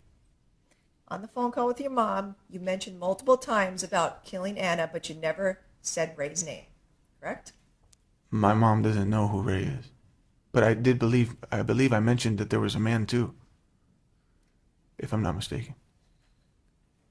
All right, after the phone call with your mom, instead of calling 911, you got on the elevator to leave, right? Yeah, my goal was to call 911 as soon as I got to the car. You didn't call, though, on the elevator. No, You just rode the elevator with Daniel, correct? I didn't want to startle anybody. I was freaking out myself. Well, you smiled at Daniel when you got on the elevator, right? Right? I mean, he was pestering me with questions. He insisted to get on the elevator with me. I was telling him, like, you could see me holding the door. I'm like, no, just, we'll talk later. Yes, I was smiling because I was trying to maintain somewhat of a composure. And then you had the photo of the dead bodies on your phone, and you turned your phone away from him so he wouldn't see it, right? That might have been the last application that was open after I hung up the phone call, but I'm not paying attention to these things. You left the elevator through the Pinnacle, and then you exited through the Pinnacle, right? Yeah, because it's closer to where my car is. All right, and then you went to your car, and you put your gun in your safe, right? I opened the trunk, and that's where my safe was, buried under all my clothes. I opened it. I removed my firearm. I took out the magazine. I believe for a second I was going to just empty out whatever was in there. I had pushed out one, and then I just decided I don't have time for this. And then I racked it back, locked it in place, completely unloaded. So you stood at your car and you took the magazine out of your gun, right? This was all so quick. I mean, it's literally... Not asking how fast, I'm saying that's what you did. You took out the magazine out of your gun, correct? Yes, And then you put your gun inside the safe, correct. right? You put your magazine inside the safe. Correct. You took off your holster and then you put that inside the safe. I can't remember if I took my holster off, but maybe I would have because it comes off very easily. And you took all those things off to hide the evidence, right? Objection or argumentative. Overruled. No, I was not trying to hide anything in this moment. I was just trying to remove the firearm from me. Well, you had said that you had your firearm on you constantly for a couple days. Then why'd you take it off after you shot Ann and Ray? I don't want that fucking thing on me. After what happened, it's the last thing I want is on me. I was just trying to... You testified yesterday that before you left the apartment, you went over to Anna and you opened her hands, correct? That's what you said? Yeah, I saw she was gripping something at one point, and then I took a quick peek. You put a bag of cocaine in her hands, right? No, I didn't. Why would you need to manipulate her body after you killed her? Like I said, I went to go check on her the second time. I was screaming. I was crying. I noticed that she was gripping something. I was just, what the fuck is the word? I was just curious as to what she was gripping. I think I moved a finger or two, and then I saw it was just a bag. You actually were not crying on that surveillance video, right? When I went back into the apartment, I was screaming and crying for my wife. When you were screaming, but you were not crying, right? When I was in my apartment, I was crying. And you were talking to your mom, and you were not crying when you were telling her what you did, that you shot and killed Anna. You were not crying, correct? No, because I was in the outside space. Again, I'm thinking about trying not to freak anybody out or cause a scene, but you could clearly hear the distress in my voice. But you are not crying. That was my question. Not when I'm talking to my mom, no. All right. You left the building at 3:07 p.m., and then 2 minutes later, you texted the photograph of the dead bodies to your mom, correct? Yeah. And you texted separately the two photos of the dead bodies to your dad, correct? It's the same photo. I texted it to my mom, dad, and Right. then But you did those separately, correct? it was two separate people. Yep. So you consciously made the decision to go onto your phone and send the first photo to your mom, correct? Yes. And then you made the conscious decision to then send the same photo separately to your dad, right? I did. I wanted them to know the severity of what just took place. I wanted them to know that I'm not joking. I'm not talking about a TikTok video, which I think my dad, at one point, he was wondering, he's like, is that fake? Or he's asking me if this is a video am I talking about? Because it just so happened to be my sister's birthday and they were at a dinner. Objection, non-responsive. You separately and consciously texted the dead body photo to your dad, correct? Yeah, And then 5 minutes later, you separately texted the photo of the dead bodies to Sammy Smith, correct? that's correct. And you made that conscious decision to do that, correct?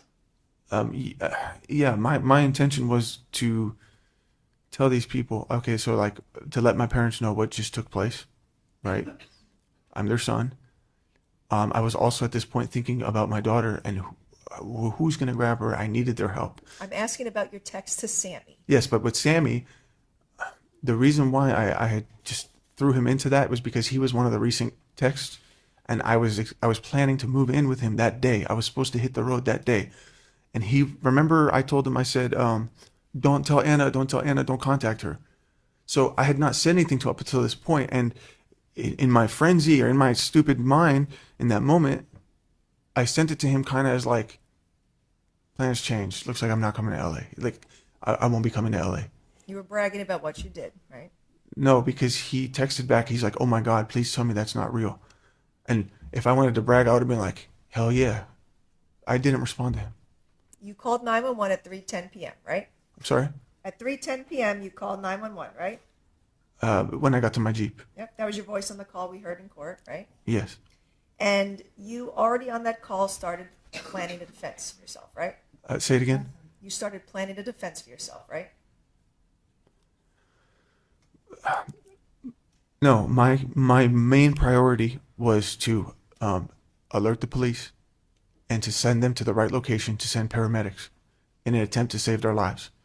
You called 911 and you were calm at the beginning of the call, correct? Again, this is me just trying to be calm. And you told the 911 dispatcher that you had just found your wife and another man shot, correct? I did. That's just what came out. I didn't anticipate having to make a 911 call that day. I didn't anticipate. I didn't know, like, should I say it now? Or because I'm thinking about Anna, I'm thinking about Ray, but I'm also thinking about Amira alone in school. I didn't know somebody was scheduled to pick her up. I thought Anna was going to do that. So my mind is, I need a little time. I just need to go coordinate with my parents and fix the Amira situation. You already started lying on the 911 call, correct? I wasn't fully truthful, yes. But I wasn't trying to hide anything. You said to the 911 dispatcher that it was so horrible just finding them, correct? I said that I couldn't breathe at the sight of it, which is very Right. true, especially when I went in the second time. You didn't tell the 911 operator that what you had done was the horrible thing, correct? I did not mention that I had did it, yes. And you were asking them to help your wife, but you already knew she was dead, right? I did not know she's dead. I did not check anyone's pulse. You took a photograph and stayed in the apartment of and saw the two bodies. They were not moving, right? No. They had bullet wounds to their heads, correct? Right. You knew they were dead, right? I did not know that they were dead. But I knew that they were badly wounded. You did not call 911 to turn yourself in, correct? No, not the first time I called. I was not trying to turn myself in just yet. I wanted to First see. time you called, you didn't call again, right? No, I didn't, because I was trying to drop off my daughter at a safe location. Well, you just said you were insinuating that you called the second time, but you didn't, right? No, I meant the first time I called, the only time I called. I'll correct myself. The only time I called was to get to the bottom of it, to get them help. I had full intentions of turning myself in. I have nowhere else to run. I just wanted to secure the safe drop-off of my daughter. You did not call the police after you made the 911 call to turn yourself in, right? I would have, had I dropped off my daughter. You did not, I correct? did not. You drove straight to Amira's school to pick her up, right? Correct. And you drove just fine from the Spire to her school, right? I actually ran a few red lights. But you drove just fine. You didn't get into any collisions, right? I didn't crash, but I was freaking out. And you told us that you took some bumps of cocaine that day, but you were completely fine to be driving, right? My vision was very blurred. It's like, when the vision just, it's, I was not in a good condition to drive, which is why I didn't even think I was capable of making the commute to drop off my daughter.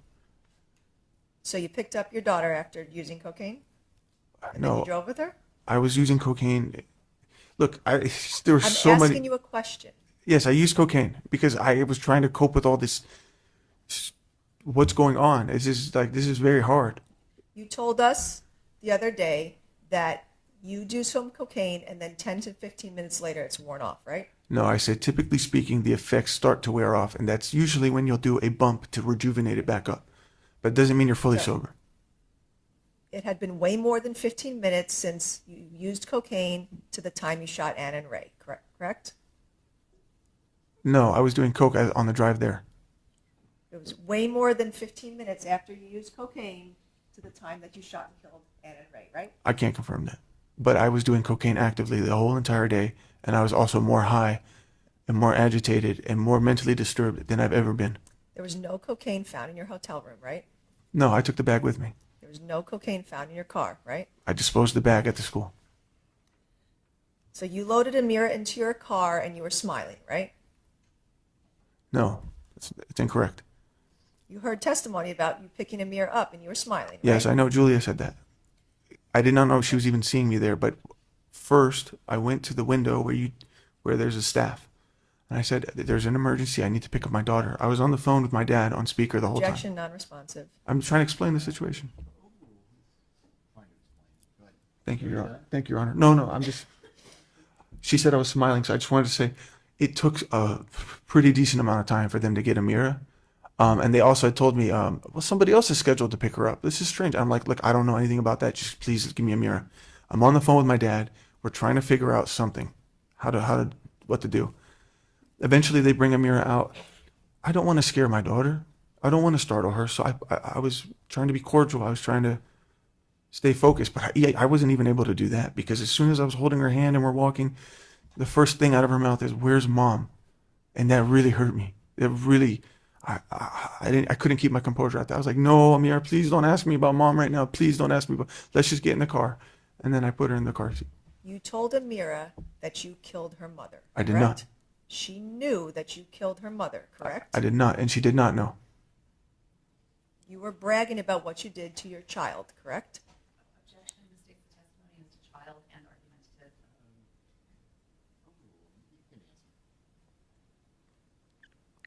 I had not anticipated to tell her anything. I just wanted to drop her off. But it wasn't until I saw that the police were following me and I chose to pull over. I knew that this is probably going to be the last time I see my daughter for a long time. And I didn't want her to go without knowing what happened. So I just said the nicest way possible that wouldn't scare her, that wouldn't damage her. I said, "Amira, I hurt Mommy. I have to go now." You heard the social worker testify that Amira told her that you told Amira you killed Mommy, correct? I don't believe any of that conversation ever happened. I think she came here for attention. I don't believe anything that woman said. You talked to your mom and dad on the phone in front of Amira in the car, correct? Oh, by the way, my mother is the one who told Amira that. Objection, non-responsive, move to strike. My question was, you talked to your mom and dad on the phone in front of Amira, correct? No, I did not talk to my mom in front of Amira. I was on the phone with my dad at that point. You had full conversations with both your parents after you shot and killed Ann and Ray, right? I was on the phone with speaker, and at that point, I had already explained sort of what happened before Amira was even in the picture. So there was no reason for me and my father to talk about what happened. We were just discussing. He wanted to make sure that Amira was safe, I was safe, and that I'm heading to drop her off at the location. My question was, you had full conversations back and forth with both your parents, right? Not in the presence of Amira. I'm just asking you in general. You had full conversations with them, correct? I was talking to them, yes. And then you had a full text message conversation with your mother about arranging where to meet her with Amira, correct? Yeah. At first, I reached out to my mom, and she told me to reach out to my dad. So I was kind of like talking to them both to see who could get here first.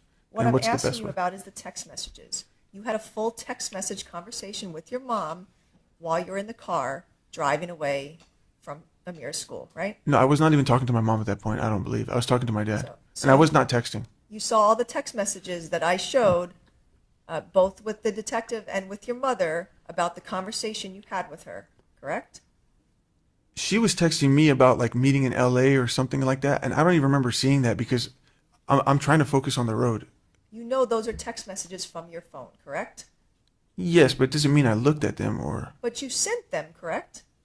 I'm not exactly sure when I sent what. I don't know what we're talking about specifically, but I was actively texting my mom and dad throughout this. You texted your mom that you cannot hide with Amira forever, correct? Yeah, because I think she suggested for me to go to LA, and then so her commute from Vegas was already 5 hours, and it would be 5 hours for me to go to LA. I'm thinking, I can't hold Amira this long. I knew I had to turn myself in. I was not trying to flee or hide. But what you said was, I cannot hide with Amira forever. That's what you texted your mom, correct? That's the choice of words that I chose. I don't understand why. And I'm you sorry. and you texted your mom, I want to leave, correct? Yeah, I want to leave. Like I need to turn myself in. No, you texted, I want to leave, meaning San Diego, correct? I don't recall what I meant by that. No. Because you were leaving San Diego to go drop Amira off in either LA or Vegas or some other location, correct? No. The commute that my father had texted me was my stepmother's brother, and it was only an hour away. So it might have been Oceanside. It might have been still a part of San Diego. I don't mean to leave the state or I wasn't trying to flee. But that's what you said, I want to leave. Meaning correct? I have to get going. Like I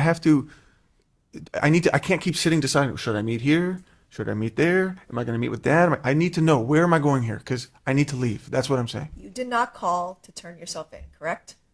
No, because I hadn't finished securing my The daughter. police were behind you, and then you were eventually arrested, right? I immediately pulled over and I was arrested. And you made a comment very calmly, did they get my wife? At some point during my arrest, I was asking for an update about if the paramedics had arrived. Yes. But you already knew she was dead, correct? No. And you told the officers that the gun was in a safe in your trunk, right? Correct. That was the same gun you used to kill Ann and Ray, right?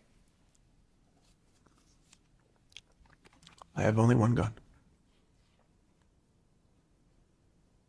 And you testified yesterday that you said, oh, did they take her to the hospital? You never heard that on the recording, right? When I said that, I was referring to, I asked Detective Leahy during during the interview. I think that's what I You asked him. said that happened on the recording. You said it's on the recording. That's what I said after being arrested, right? I don't remember verbatim what I said, but I said something along the lines of, did they get her or did they get her help? I was referring to hospital treatment. So Right. I don't remember the exact words. I'm sorry. You were interviewed by social worker Jacaranda Lee with Child Welfare Services a few days after your arrest, right? I was Yes, you were. a child services You worker? met with a social worker with Child Welfare Services. She came and talked to you, right? I don't recall this. You don't recall it?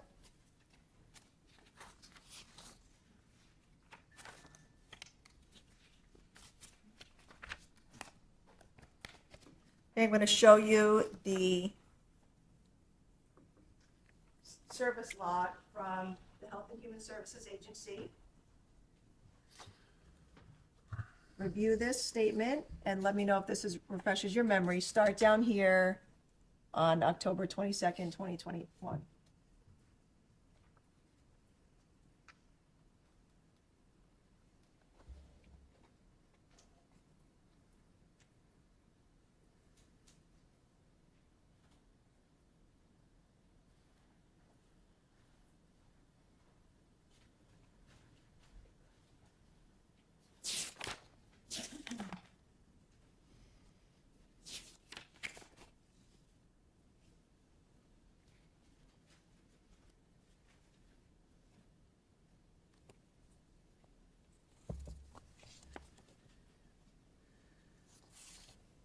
You want me to read this whole thing?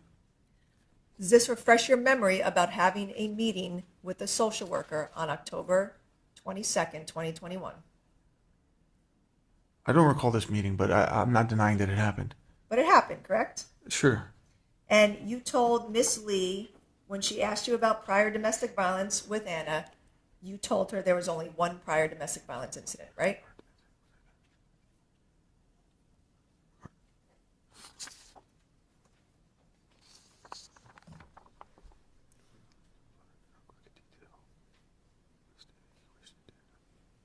Is that after where I said I stated I wished it didn't happen? I'm asking what you told her. She asked you about domestic violence, and you told her there was only one prior incident of violence on Anna, correct? This is a very long report. I don't remember the details of what I spoke about. I'm not denying these things, but let's just go with it. Take your time to read it. This is like I don't.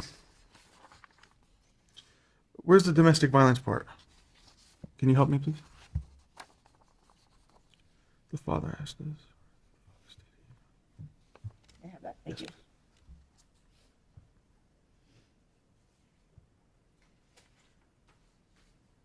In interpersonal violence, it says, when asked about prior domestic violence, the father stated there had been one prior incident. Okay, Correct? That's what you told her. sure. So you lied to her, correct? Yeah, I'm not gonna flaunt how many times I've done it. I don't see the need to do that with the social worker, somebody I don't know. She was asking you questions and telling you to be truthful, right? I don't recall if she told me to be truthful, but I'm not gonna flaunt an exact number. I don't even know the exact number. It's a lot, right? Okay, I gave you that one. Miss Lee asked you if you suffered any abuse as a child, and you denied any abuse or neglect as a child, correct? What is the date of this again? I'm asking you a question. She asked you if you suffered any abuse as a child, and your response was you denied any abuse, correct? This was the day after, right? This is October 22nd? Mr. Boulevard, you cannot ask me questions. I understand. asking them I'm to just you. trying to think out loud. On October 22nd, 2021, Miss Lee asked you if you have ever suffered abuse as a child, and you denied any abuse, correct? If that's what it says. That's what you said, right? You denied. I don't that recall you this abused. entire interview, and I was still recovering. I was still in my state of mind. I was still in a dark place. You told Miss Lee that you didn't tell Amira what you did to Anna, correct? That I didn't? That you did not tell her. Yes. And that was another lie, because you did tell Amira what you did, right? No, I didn't tell her I shot mommy. I told her I hurt mommy. So maybe that's what I was meant. And you said to Miss Lee that your gun is always hidden from Amira, correct? Correct. But in fact, you have shown Amira your gun before, correct? No, actually, I was cleaning my gun one day in my bedroom, and Amira walked in, and she said, "What's that?" And you begged her to hold your gun, right? No. I had the pistol grip, which is just the handle part. It was completely disattached. The whole gun was unassembled. And I jokingly said, "Here, you want to hold it?" I said, "But make sure you never touch this." When she said no, I said, "Well, yeah, you're not supposed to touch this." You told your child to hold your gun, correct? No, I did not. And she did not want to because she wanted to be safe, correct? Objection, Your Honor, call the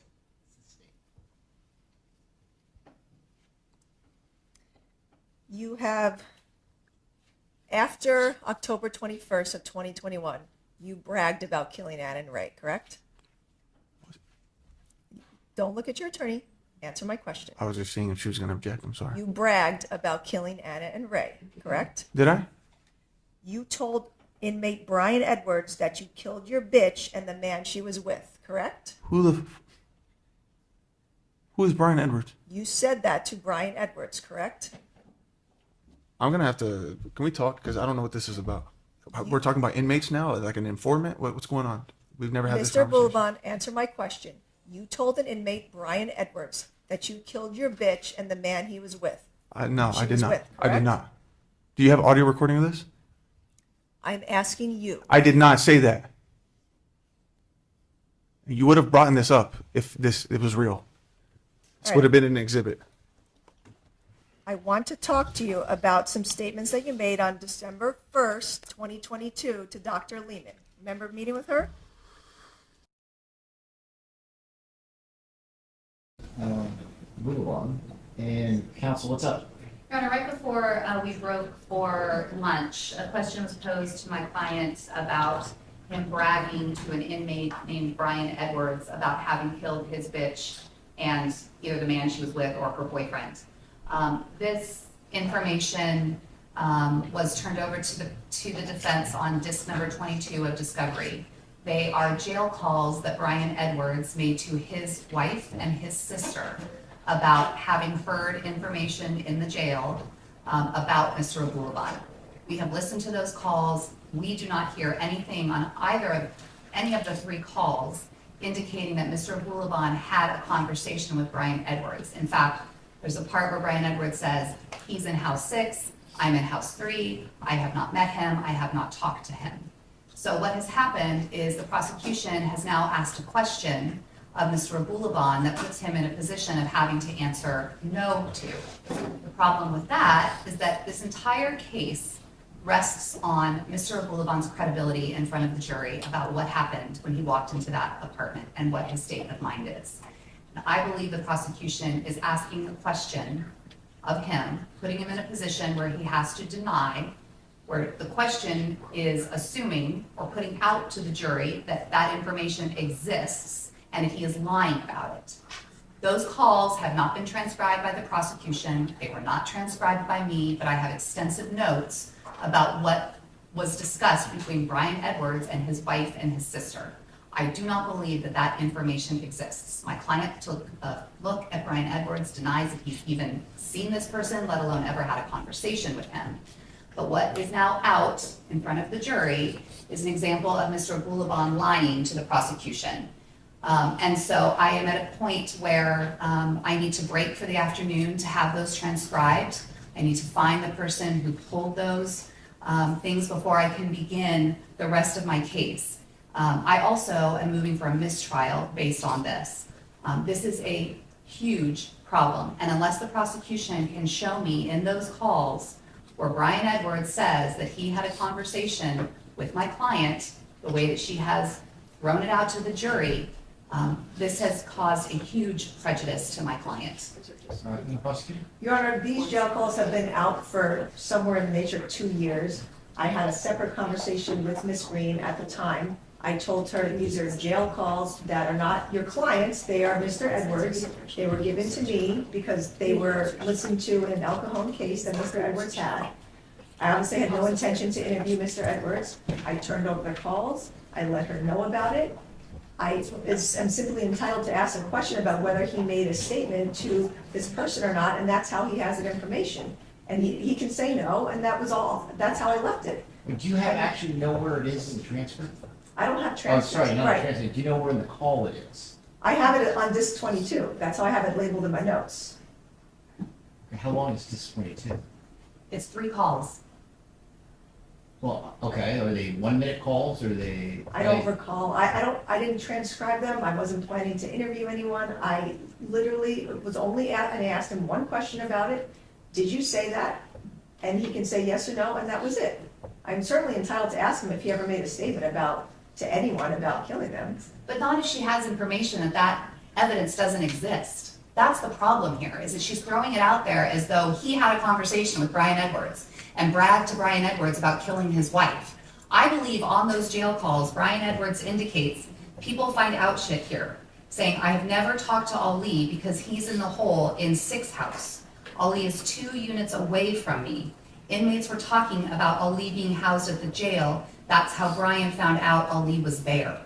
I do not believe that these jail calls indicate in any way that Brian had a conversation with my client. In fact, it appears that they state the opposite, that Brian didn't have a call. And so what has happened now, we all know in cases, juries are more inclined to believe things that prosecutors say than they're inclined to believe what defendants say. That is known. So when a prosecutor asks a question presupposing that that information exists, and Mr. Abulaban is forced to deny it, it looks like he's lying. His credibility is central to this case. Well, and this, it could have been answered with a yes or no, and instead I can't say his exact words, but he reacted in a way that was, he reacted in a way that he wanted to confront the situation or challenge the situation, But it'd be nice if we could actually pull that out, because I think this is what's happened, is yes, you do have the right to ask that question. But I don't want to leave the jurors with the impression that, that this is from defendant to Brian, because apparently the tape is between this Brian guy and his wife, right? And I would Correct. assume on the tape, somewhere along, assuming it's there, that Brian to his wife says, I know Ali, and Ali's saying he killed his bitch and whatever, the boyfriend or whatever it was. I assume that that's there somewhere. Right, and so the insinuation is that the defendant told somebody about this for them to have this information. So that's all I was getting at. I wasn't trying to make it seem like the defendant, I had a recorded conversation of the defendant telling this to Mr. Edwards. I never asked that question, that doesn't exist. I don't have that. All I Okay, have is this is- information. Again, honestly, in all the evidence that we are going through here, this is a side note. It really is not that important.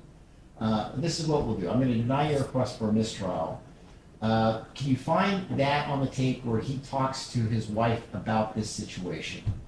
I don't want to leave the jurors with any misimpression, all right? If we have to play that tape for them, if we have to transcribe that tape for them, we will, or we can just tell them this is the conversation. He's denied it, so his denial will stand, and that's fine.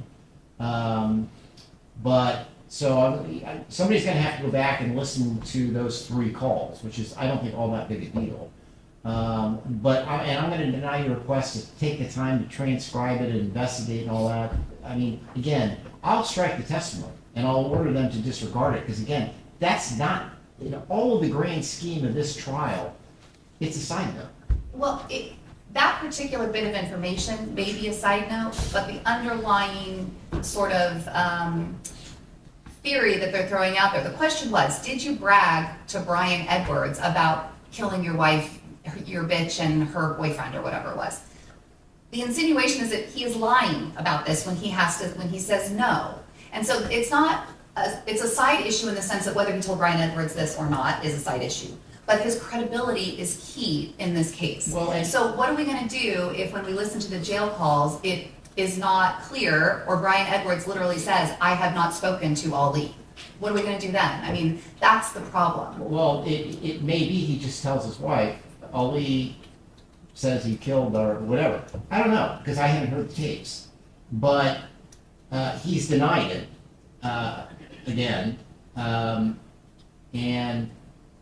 he's been on its stand for 2.5 days, right? Isn't it his 3rd day? Yes. So they've already formed an opinion as to his credibility, either up or down, or left or right, or somewhere in the middle. And again, this is a very small thing. I wish he hadn't gone there, because again, it's unnecessary. I think, again, it's like anything. Did you say this to this other person? If he had just said no, we would have moved on. But he reacted to it. Right, but when you ask a question of a witness, did you say X, Y, and Z? I think you have to have a basis for asking that question, right? You can't just throw stuff out and see what people are gonna say. I do not believe that there is a basis to even ask that question. And so that's what I'm saying to the court. When I go back and listen to those, if it is Brian Edwards saying literally, I have never seen or talked to Ali, then I'm going to be making another motion for a mistrial, and I'm going to be asking for sanctions and an appropriate remedy to the jury, because that is absolutely inappropriate. I agree, it's totally unnecessary to go down that road in this case, but it is done, it cannot be unwrung, and here we are with it. So I know the Well, I court think is you can saying, unring it, but I know that, it's like anything. That you heard this, disregard it. We do it every day in trial. And again, he's been up there for 2.5 days. It's not like he's been up there for 6 minutes. Tell you what, we're arguing, this is irrelevant right now because nobody's listened to the tape. Somebody needs to listen to the tape. well, we have listened to the tapes. I have the notes from the tapes. I'm gonna transcribe them for the court because Okay. I have the notes, and my notes are clear on what was said, so. But obviously, the information is out there that he has told inmates about this, because how would anyone know about it? So that's all I was getting at, is that he told somebody, Brian, whoever else in the jail, and I was asking about that. I wasn't even trying to even say inmate. I was asking if he had, just in general, did that. And I asked about Brian. I didn't even use the word inmate. I just said, did you say this to Brian? And I expected to know, and that was the end of it. That really was all there was to it.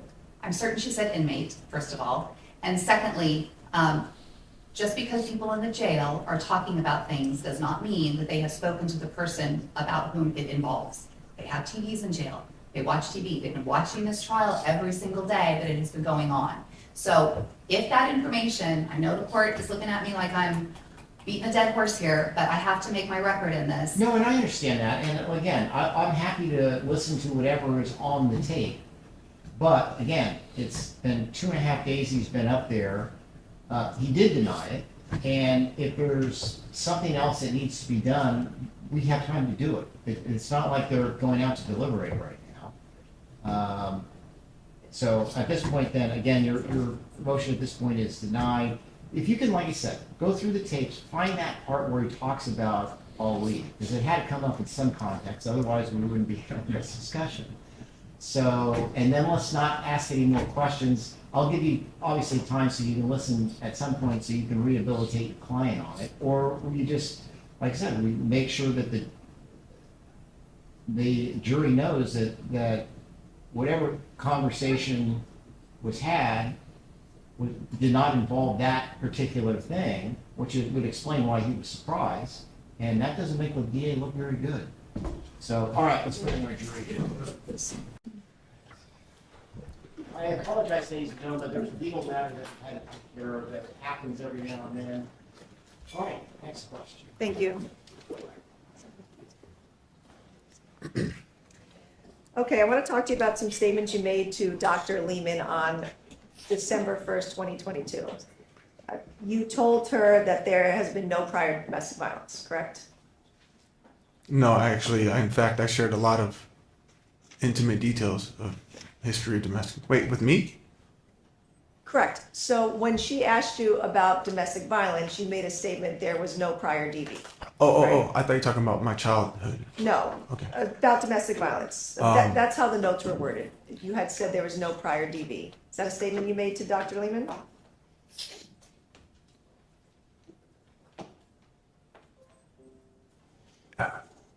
I may have said that on the first interview with her, but then opened up the second interview. So, yeah. And you told her specifically that you were not an abusive husband, right? I may have. Okay. And those things were not true, correct?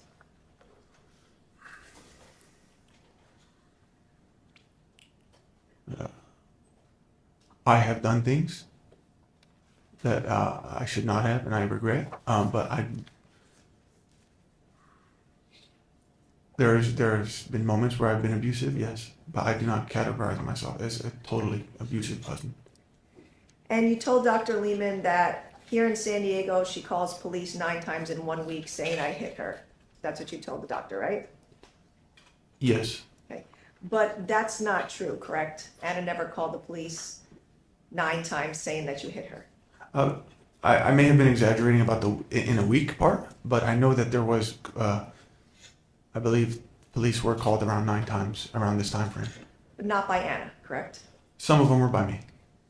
Correct. So when you said that she called 9 times saying you hit her, that statement is not true, correct? Not entirely. It's another form of exaggeration. Because we've already discussed she didn't call the police after almost every single violent incident except for September 8th, correct? What I was referencing is she does call the police, but she'll either retract it she'll either hang up the phone call before dispatch, or when dispatch says,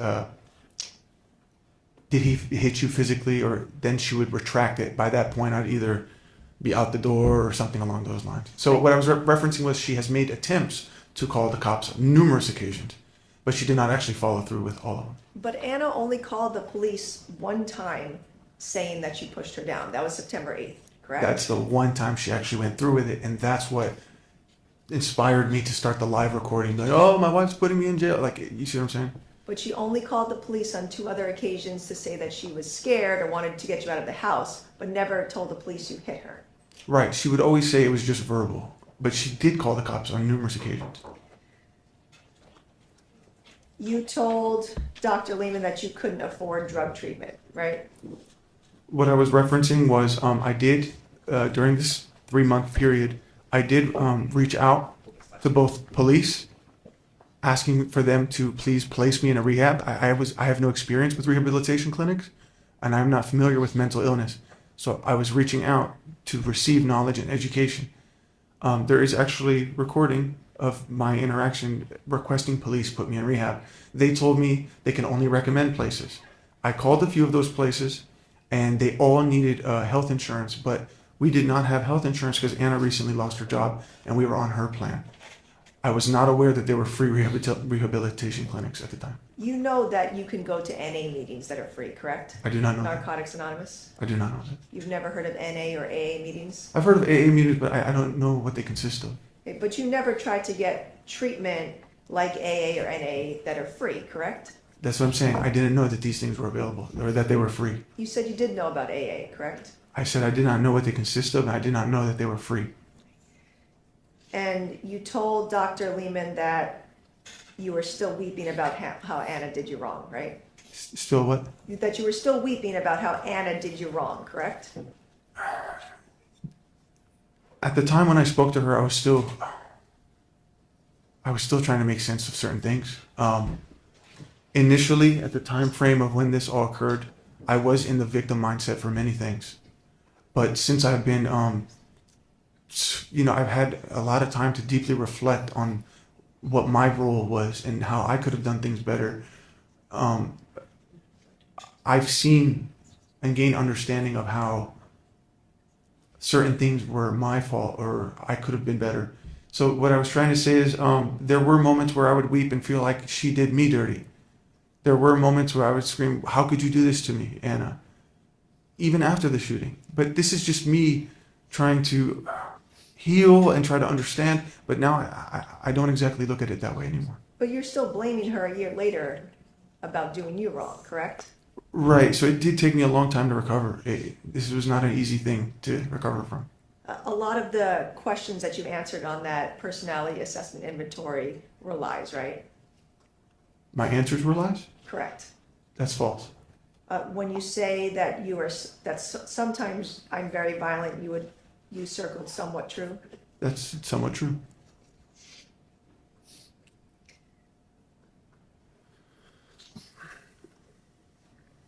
You have been blaming a lot of other people and things for your actions, correct? Previously or since I've been on the stand? Previously. Yes, that's what I'm saying. I was in the mindset to where I would blame a lot of people. It's your friends, Anna. You did this to me. You the one who, you know what I'm saying? That's the mentality. That's the weird dark space I was in. But you're still blaming Anna for your cocaine use, right? Not necessarily. The only time I ever tried to say Anna did something, it's not to shift blame, but it's to explain how something she may have done or said or something I experienced affected me. But nobody forced me to do cocaine. What I meant by blaming Anna for it is that the lifestyle, the environment we had put ourselves in had introduced that to me to where I was in a position to where I did allow myself to try those things. And eventually I got addicted to it. But you're still blaming Anna and her friends for her change in behavior, correct? No, so that's a different topic. In regards to Anna's changing behavior, yes, I'm specifically about certain things.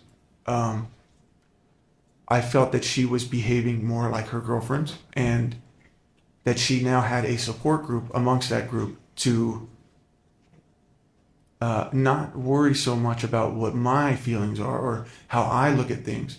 And that's why she would say things to me that was new to me, such as, "You're stupid for thinking those things. None of my friends think that way. You're just jealous of my new happiness." That's what she would say to me, when in reality I was just trying to communicate, as I always did with my wife. You are responsible, though, for your actions, correct? 100%. Okay. And Ray, as a single man, was entitled to have a relationship with Anna, correct? Absolutely not. She had left you, and she was entitled to move on from you and have another relationship, correct? No. No, she was not entitled to that.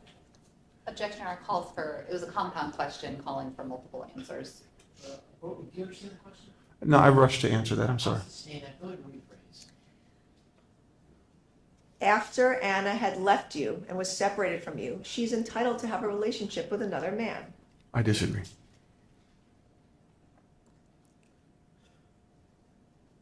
You decided that Ray could not be with Anna, correct?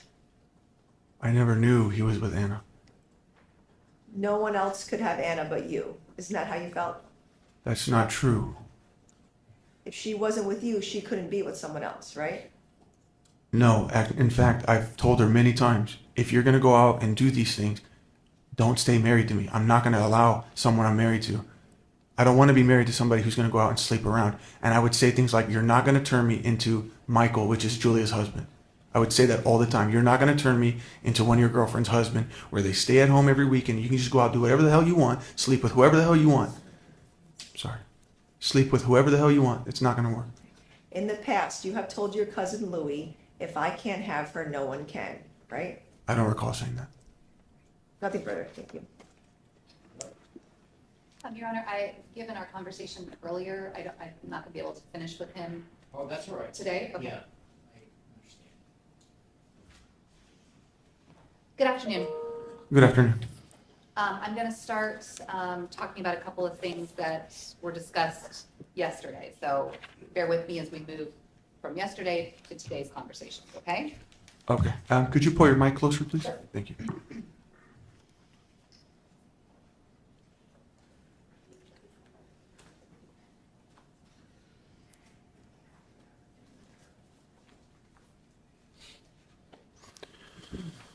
You were asked about doing an internet search for Sean Torres. I think that was one of the very first things that Madam Prosecutor asked you about yesterday. Do you remember that? I do. You did not recall at the time having done an internet search on Sean Torres. I do not. When you saw today maybe some more information, another question was posed to you about having Google searched Sean Torres. I actually don't recall ever seeing Sean Torres on any of the results that were shown today. My question was, well, I guess you did answer that. We didn't see anything I about didn't see it, anything is that about right? it. Okay. Correct. Give me just 1 second. You and Anna had a conversation over text on 10/19 of 2021 where you said to her, I don't think you ever loved me. I was just Sean's rebound. Do you remember that? Having that conversation at all? Yeah, I've said that to her a few times. I'm going to approach and show you Defense Exhibit 43. Just keep a hold of this while we're talking about this, okay? Okay, thank you.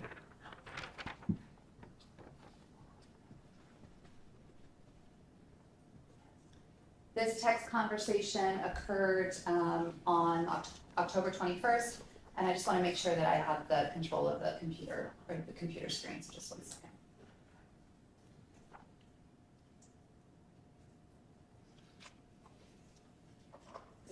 No, that's okay.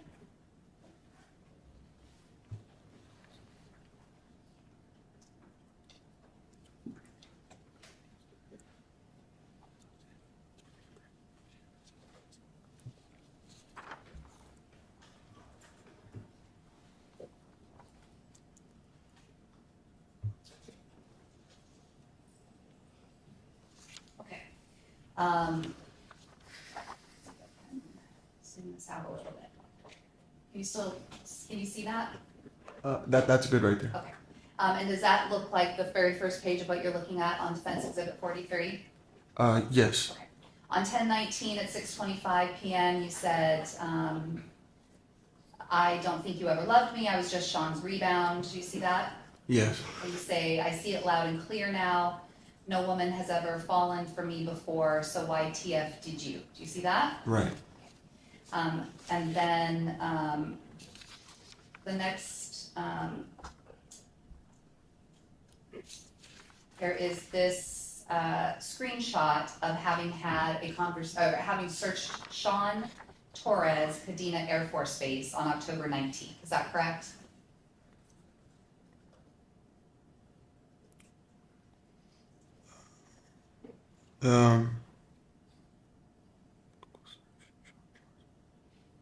Yeah, I guess. Okay. So after accusing Anna of you being only to her Sean's rebound, you then looked Sean up, you Google searched him, right? I guess so. Okay. Um, did you Google search him because Anna had been talking to him in San Diego? No, there was no any indication of that at all. You Google searched him right after having accused Anna of you being Sean's rebound, right?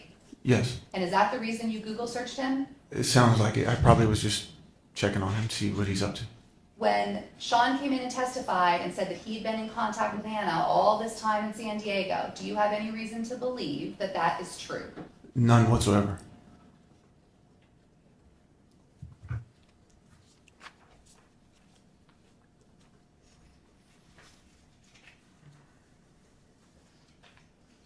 You were asked about all through September and October, all the times that Anna told you over and over again in text message that you were done. Do you remember that? I do. Aside from having words from Anna, you were receiving actions from Anna. Is that right? Yes. So there were times, say on October 5th, when Anna would say to you that we're over, but then on October 7th, Anna showed up at your house to bring you IHOP breakfast, right? Oh, yeah.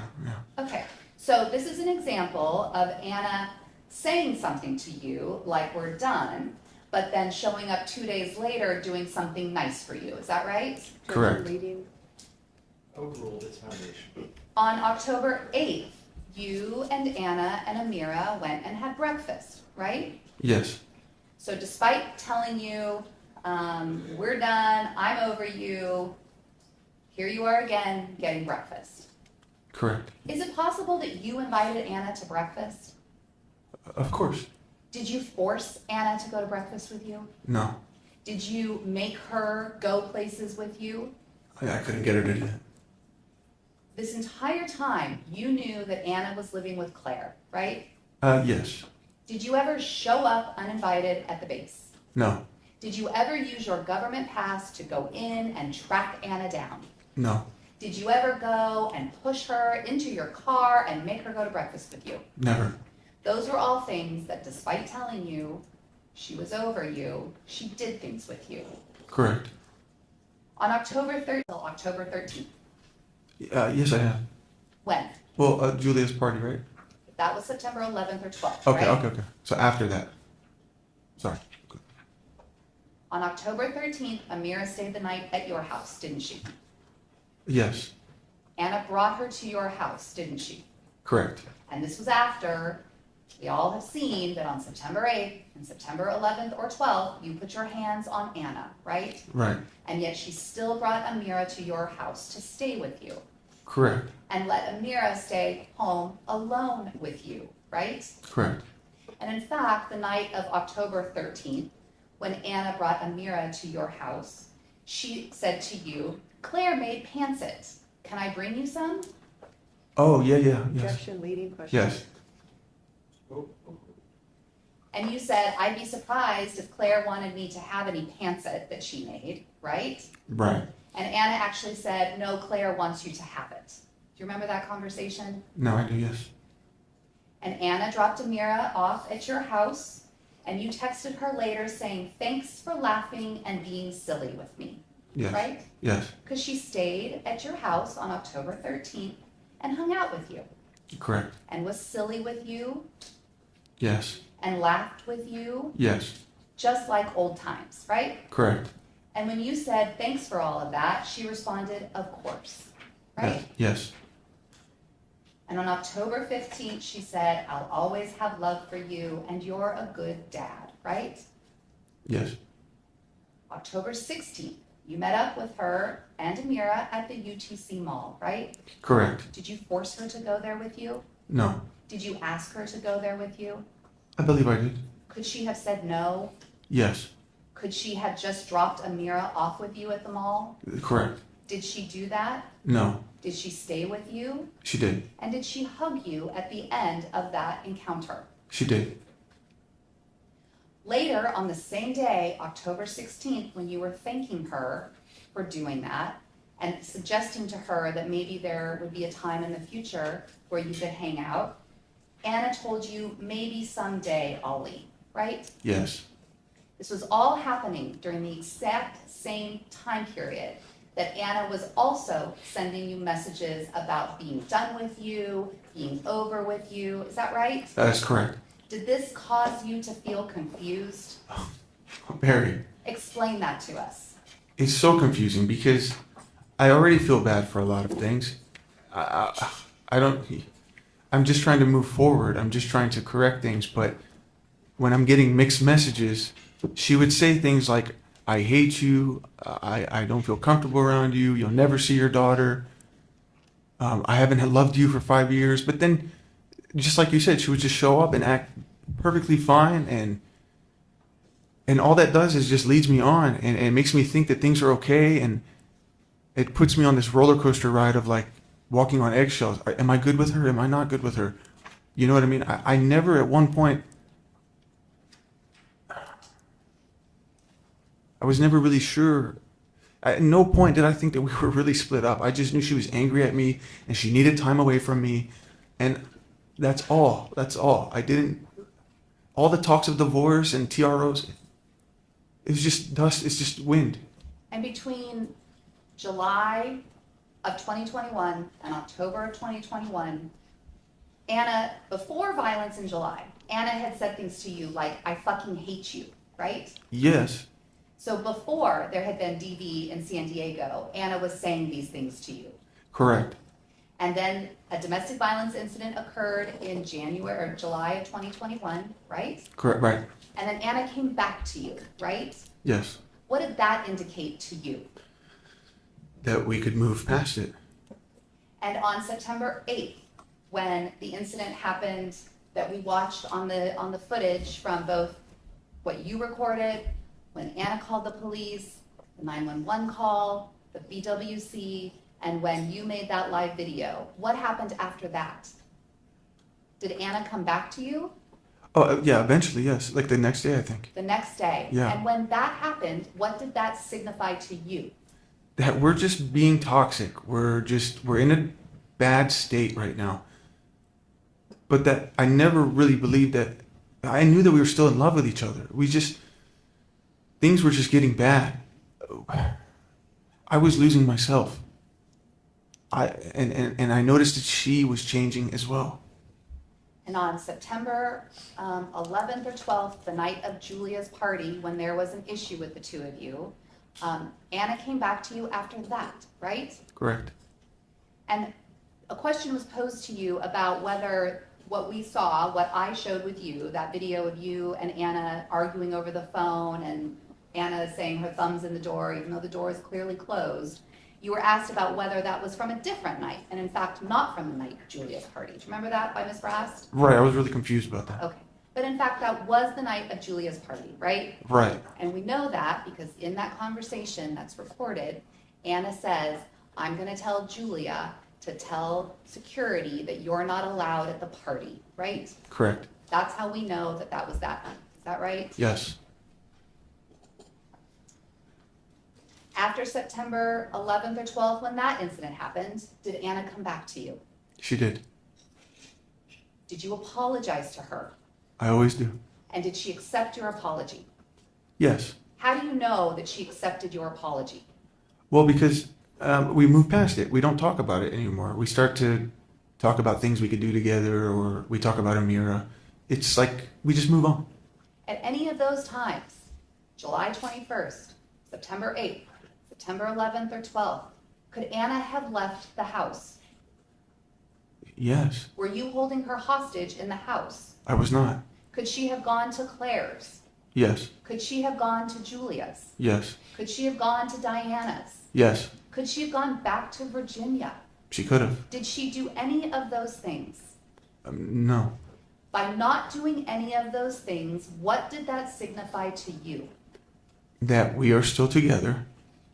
But it's still shaky. But I wasn't, I had things I needed to work on, but we are still 100% together.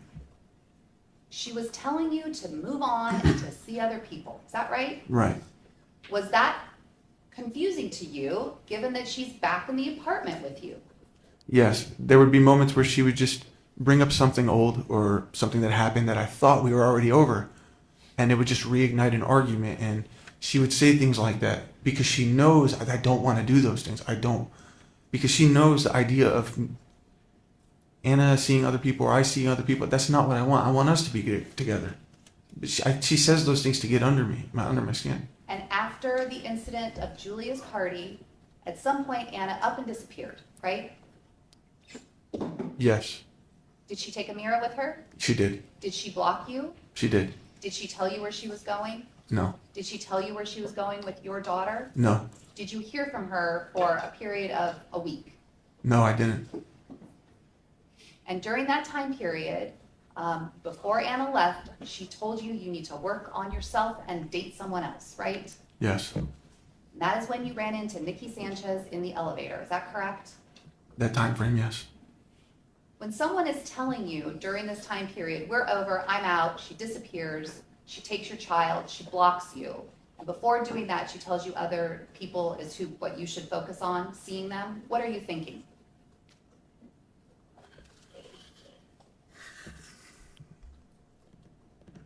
Well, it scared me because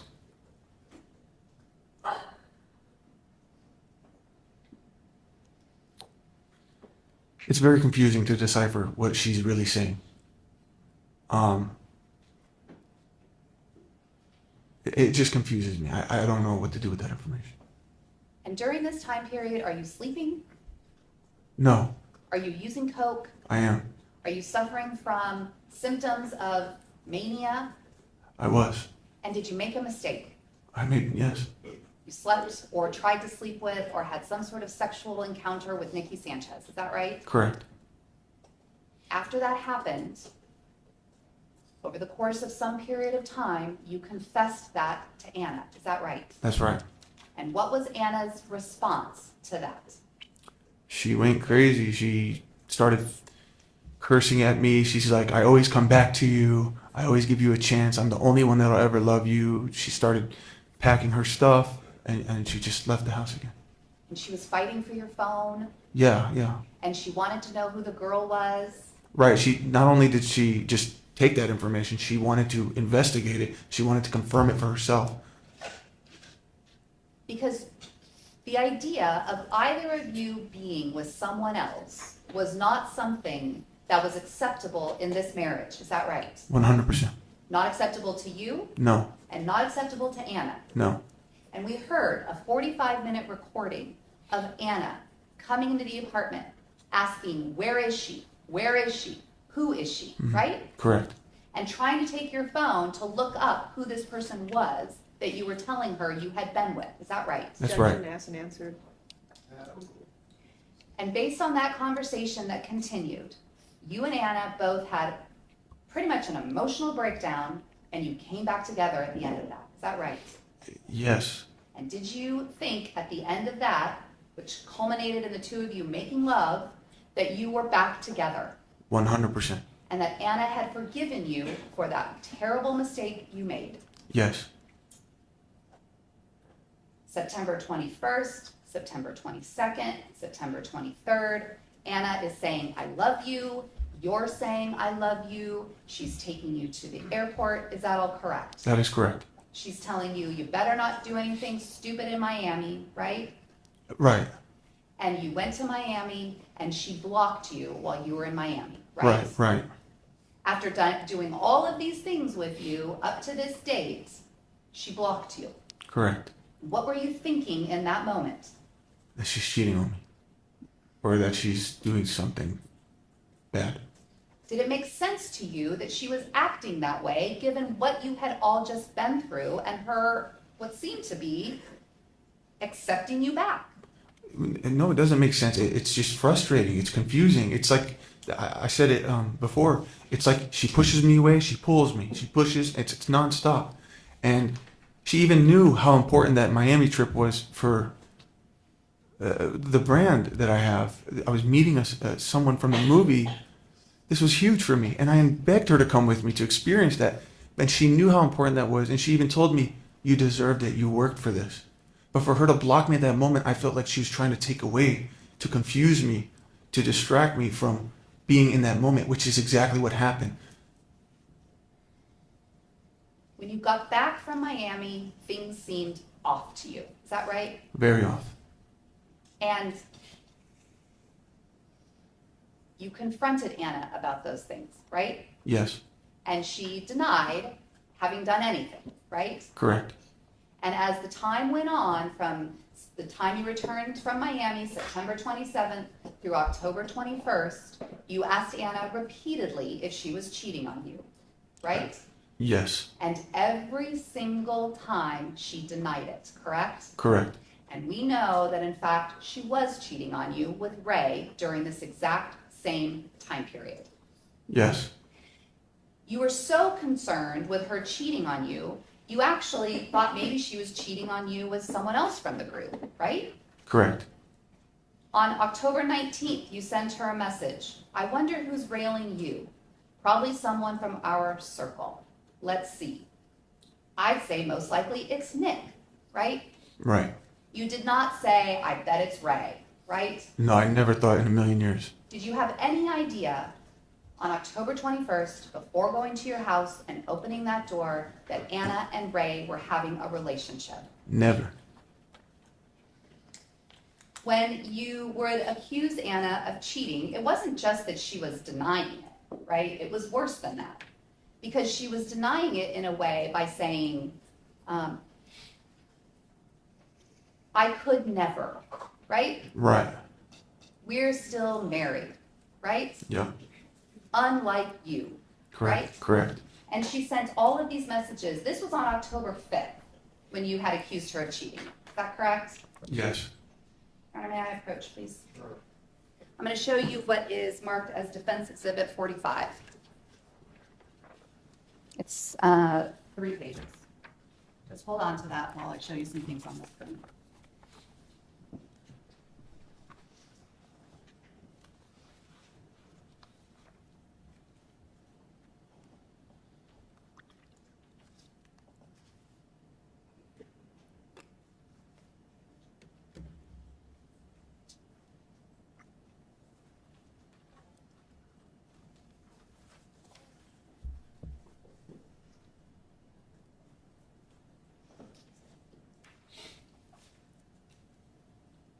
Does that look like what's starting out on the first page of D45 that's in front of you? Yes, ma'am. October 5th. Love yourself and stop with drugs, Anna sending to you, right? Yes. You said, okay, thanks, good night. And then 2 minutes later, you followed up with, have you slept with anyone else? You could be honest, Correct. since you're over me now, right? Yes. Anna, not even 30 seconds later, no, I could never. Is that right? Correct. We're still married, right? Right. Unlike you, right? Right. Anna was having an affair with Ray during this time period, right? Objection asked and answered. You're actually also saying it's leading, so. Do you know, as you sat here through this trial, whether Anna and Ray were sleeping together during this time period? I do. Objection asked and answered. They were, right? They were. And then you loved We're Still Married. Why did you love that? Because it gave me hope. These are the things that I wish she would say to me. Like, I've been craving for her to say. It's assurance for me that we're still good. She never once said to you, it's none of your damn business who I'm sleeping with, did she? No. She never once said to you, I can do whatever I want. I can sleep with whoever I want. It doesn't matter. It shouldn't matter to you, right? Objection, She leaving never- compound. She never said those things. On October 18th, she sends you a message, I hate you so much, right? Yes. You say, if that's the case, then tell me everything I should know, right? Correct. Are you or have you had sex or been talking/seeing anyone since we split? And she said no, right? Right. Objection asked and answered, and these statements have been read into the record already. And then after she said no, that wasn't enough. She said, I can't do that, right? Right. You said, just need the truth. And she said, I've told you already. Correct. I do not and will never do that, right? Right. I'm still married, right? Right. Unlike you. Objection, asked and answered. Correct. Overruled, answers. When you are asking her these questions, why are you asking her? If we're over, if you say we're over, just tell me, have you slept with anyone? Why are you asking her that?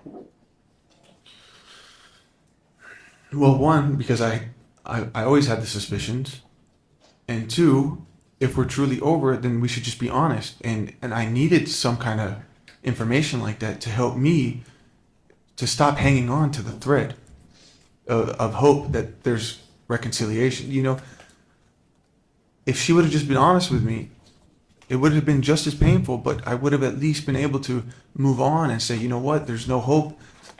You know what I mean? And in fact, you sent her a video that we watched where you said just that, right? Correct. Be honest with me so I can leave, right? Right. And 4 days later from that, you're asking her again, and she's still not just denying it, but I could never and would never do that to you, right? Right.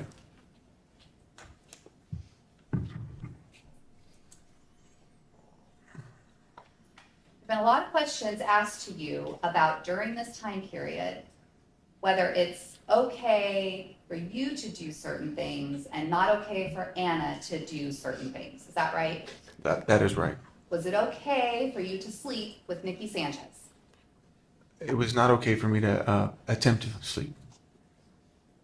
Did Anna forgive you for that? She did. Objection, asked and answered.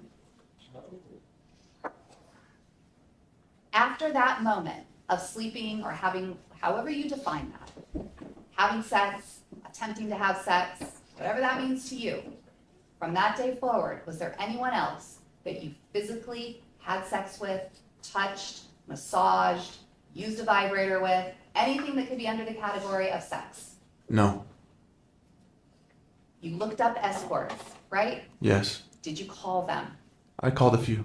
Did they come to your home? No. You looked up porn, right? It's okay if you looked up porn. It's not illegal. Did you look up porn? Sure. Yes. Did you hire a hooker? No. Did you go to a strip club? No. Between the time that Anna forgave you for your transgression with Nikki up to October 21st, was there anyone that you were sexually with in any way? No.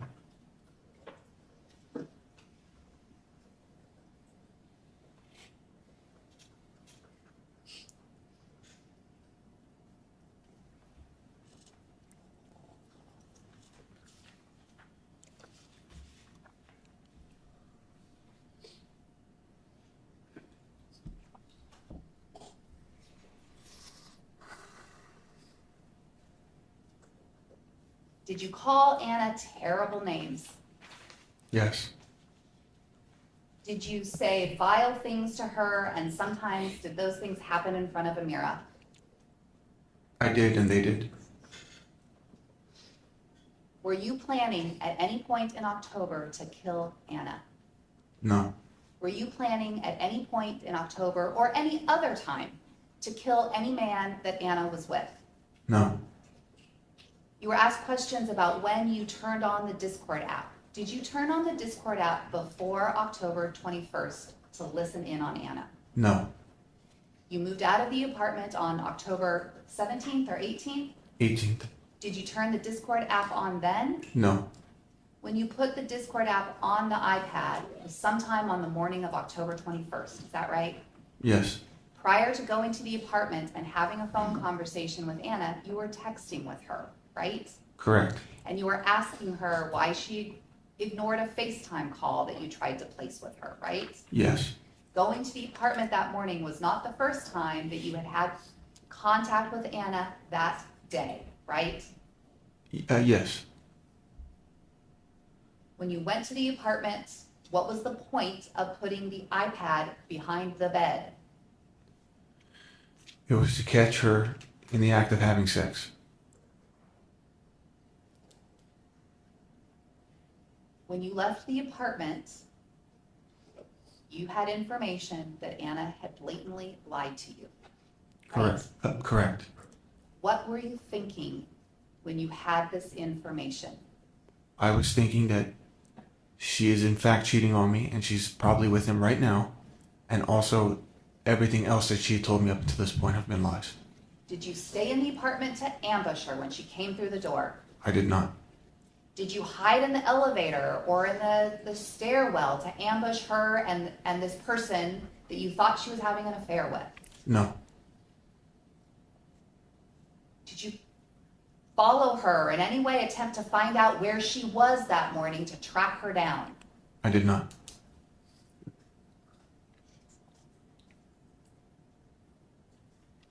We spent probably about 30 minutes talking about trash cans in this cross-examination of you. Did you search for trash cans? I did. Did you take one of those Google images and replace Anna's picture in your contact with a trash can? I did. Were you calling Anna trash in that moment? I was. Did you look up trash cans to hide bodies in them? No. Did you think when you looked up Googled decapitated heads plus cartel that you were planning a cartel hit on Anna? Absolutely not. Were you planning a decapitated head cartel hit on anyone that Anna was with? No.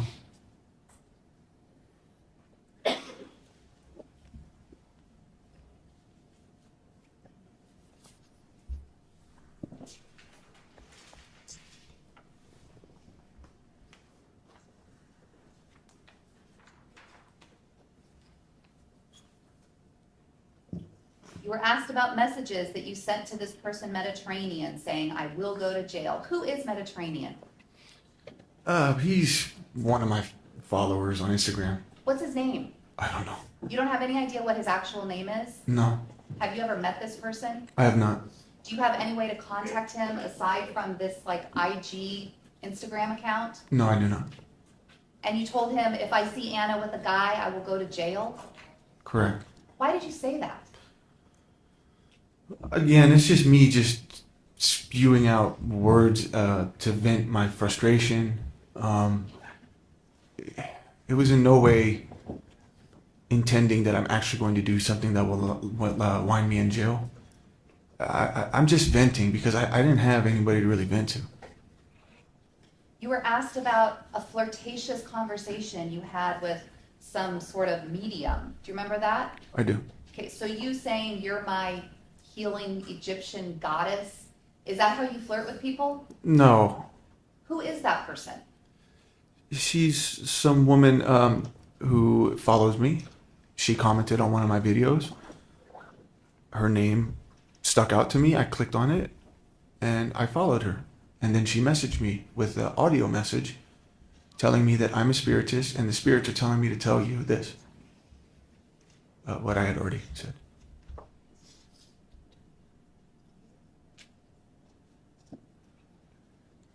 And didn't you actually encourage Anna to talk to this same person? I actually asked her if she would be able to speak with Anna and work with Anna to see if maybe this could help both of us. So did you try to put this woman that you're having a flirtatious conversation with in touch with your wife because you wanted your wife to know you were having a flirtatious conversation with her? No, that's not what I was doing. Is that really a flirtatious conversation? No, I think I was just being corny. I was just being silly. When you told your cousin, I'll kill a guy. Do you remember that? Yeah. Were you putting out in the universe that you were premeditating, that if you saw Anna with someone, you were going to kill him? No, I was just. Calls for legal conviction. No, again, I was just being stupid. I'm just venting my frustration, trying to sound tough. Like he even said, this is stuff I say quite often. And to be honest, when I play these characters in my videos, I do say that a lot jokingly. Like, I do. And maybe sometimes that bleeds into my normal speech, you know? When you were asked that you convinced Anna multiple times not to get a TRO, did you tell her you would hurt her if she didn't get a TRO? No. Did you tell her you would kill her if she didn't get a TRO? No. Did you prevent her from physically going to the courthouse to get a TRO? No. In fact, she had me believe that she actually had one on me. All of these times that you and Anna were talking about divorce, did you prevent her from going to the courthouse to get a divorce? No. Anna had her own car during this time period, right? Correct. She was driving all over the place, right? Correct. And yet she never once went, actually, to the courthouse to get a TRO. Correct. And when the police tried to follow up with her on September 8th, she let it go, right? Correct. When she was with her friends, driving to PB or driving to Diana's house, she didn't have them ever once take her to get a TRO, right? Objection, speculation. Sustained phrase. Do you know, have you heard any evidence at all in this case that Anna ever sought a TRO? Objection, speculation. Thank you. No, there's no evidence that she attempted at any point. Okay, and that's because she did it. She right? did not. She had multiple opportunities to do it. Is that correct? That is correct. And she didn't do it. She did not. When someone says to you they're going to get a TRO against you and then they don't, in this case your wife, how do you interpret that information?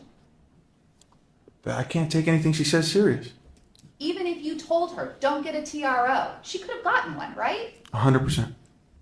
So when you're saying go, your mom's testified and said, we told her, don't get one. We told her, have him arrested. And when she doesn't do those things, what does that say to you? That she's not serious. Because why?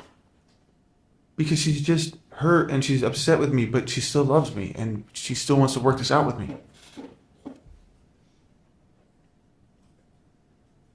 On October 21st, when you went into that house, you were on your way up the elevator. Before getting on the elevator, you parked your car, you had your pants on, that had your gun belt and holster on it. When you parked at that apartment building, did you intend to kill anybody? No. When you were driving over to that to that apartment building from your hotel, were you thinking, I'm going to kill someone? It's never crossed my mind. What were you thinking? I'm thinking that this is it. I'm going to finally get some truth. I'm going to find out what's really been going on. I'm going to finally prove that my suspicions are not completely crazy, that there is some validity to what I'm stressing about and have been continuously worried about, and that I'm about to catch Anna cheating with some unknown man. And then at that point, I would know that this relationship is over. And why was it important for you to catch Anna cheating? Because that's the worst thing that could break my heart. That's the thing for me.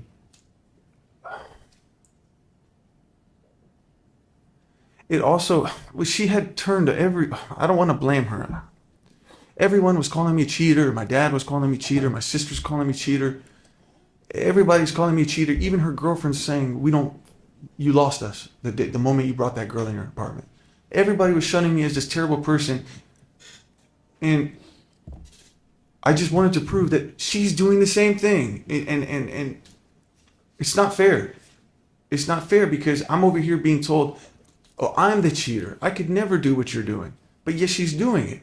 And she's been lying to me. And she's been toying with my mental health, toying with my vision or our vision for the future of our marriage. She's telling me, I'm still thinking she's with me. You know, despite 1 minute she's with me, 1 minute she's not. I don't know what's real. So I was just trying to get some answers. You parked your car, you went upstairs, you opened the door. That door opening makes a sound, right? Correct. Prior to even the door opening, there's a sound with that door, right? Correct. It makes a beep, beep, beep, right? And a locking mechanism goes. The moment that door was opened, Anna looked to the door, right? Correct. You saw Anna, she saw you. You immediately saw Ray, and you were inside the apartment. You racked the gun and shot. based Objection, on what lady. you saw, right? I'll see. Tell us, what happened in that apartment? I opened the door. Before I was even fully in the door, I could see the couch. So as I was walking into the door, before it even shut, I had already seen Anna. I go to look at the man. He leans forward. I recognize him as Ray. And next thing you know, I just shut off. I felt like I got kicked into like some strange secondary passenger seat of my body where I'm just seeing these things happen, but I'm not doing it. And I can't stop it. And that's it. I want to show you what is People's Exhibit 91. This was taken and testified to by Detective Escalante, standing really even outside of the door frame. When you're standing even outside of the door frame, you look right into the couch. Is that correct? Correct. Is this the same door you went through? Yes. Is this the same line of sight you had from the moment you walked inside that apartment? Yes, Did you see Anna and Ray cuddled on the couch? I did. When you saw that, were you thinking, I'm going to kill them? No. When you saw them, did you think, this is my chance to get revenge and murder them? No. We know that this happened in a matter of seconds. And is that exactly how it happened? Exactly how it happened.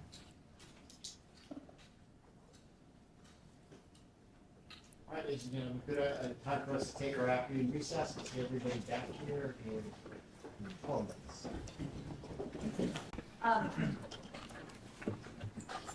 You were asked on cross-examination about the drug use on 1021. You told us you did 4 bumps before you got into the car and drove over to the apartment, correct? Correct. And that was 4 times more in one sitting than you had ever done before. Is that right? Correct. And that you used on the drive, the 15-minute drive to the apartment building, right? That is correct. When you got into that apartment building and into your apartment, were you under the influence of cocaine? I was. When you left that apartment and got back into your car, you used the remainder of what you had. Correct. 7, almost 8 hours later, when your blood was drawn, you still had cocaine in your system, right? That is correct. You talked about neurofeedback and that you were asked whether you had sought any sort of domestic violence classes or anything like that. When you were trying to explain the reason for seeking the neurofeedback treatment, you were saying that it was, in your mind, going to fix the whole picture. What did you mean by that? I was aware that there are things about me that seem different, like my moods changing, or having good days and bad days on a frequent basis. And I always saw that any time where I would use physical violence or reach that point, I always saw that as a result of a bigger issue. Not that I want to hit people or that I want to hurt somebody. I don't get any pleasure out of that. But I know that it must have stemmed from something much deeper at a longer time. And I didn't have that information. So I it's easy to say you could have just looked up that specific treatment, but I was trying to figure out what's wrong with me as a whole. And when you went to Virginia and sought treatment with this neurofeedback type of therapy, you were asked whether the doctor was a chiropractor. Do you remember that? I do. You saw 2 doctors there, right? In Virginia, yes. You saw Dr. Band and Dr. Carlton. Yes. Dr. Band is one of the doctors who treated you, Yes. and he is a psychologist, right? Yes. And when you were there, you did more than just a brain scan, correct? Yes. What else did you do while you were there? I actually sat down and we had he let me vent. I think I spoke for maybe almost 2 hours without a single interruption. And he wanted me to express it, everything I've been going through, and he gave me an assessment or advice. And did you tell him about what had been happening in your marriage? I did. And did you tell him that you had been physical with your wife? I did. You were asked about whether you were bragging to Amira, your daughter, after you picked her up from school. Were you bragging to her when you said, I hurt mommy? No. You didn't say, I killed your bitch mother, right? No. When you were asked about whether you were bragging to people in jail and the name Brian Edwards came up, have you ever met that person? Never. Do you have any idea who that person is? I do not. Have you ever had a conversation with anyone named Brian Edwards? No, I have not. You were asked about things that Ray said to you or didn't say to you upon the very first meetings with him in San Diego at the first couple parties. Do you remember that? Yes. And you told us exactly what Ray said to you. Is that right? Verbatim. Is it also experience of yours in life, generally, in meeting people? Sometimes you get good vibes from people, Yes. and sometimes you get bad vibes from people. Correct. It isn't always just the things that people say, right? No, it's also the feeling. And in that moment of meeting Ray on those two occasions, did you get good vibes from him or bad vibes from him about the way he was reacting to Anna? Very bad vibes. And when we heard Gene testify, he told us that he tried to smooth things over between you and Ray, right? He said that. Did you have a conversation with Gene and Ray over FaceTime or something like that at some point in 2021? Yes, actually. And how did that go? So I called Gene because we would hang out pretty frequently. And he was at his home. And I asked him, hey, what are you doing? You want to hang out? He goes, hey, man, I'm just hanging out in the kitchen with Ray. We're drinking. And I said, oh, Ray's there?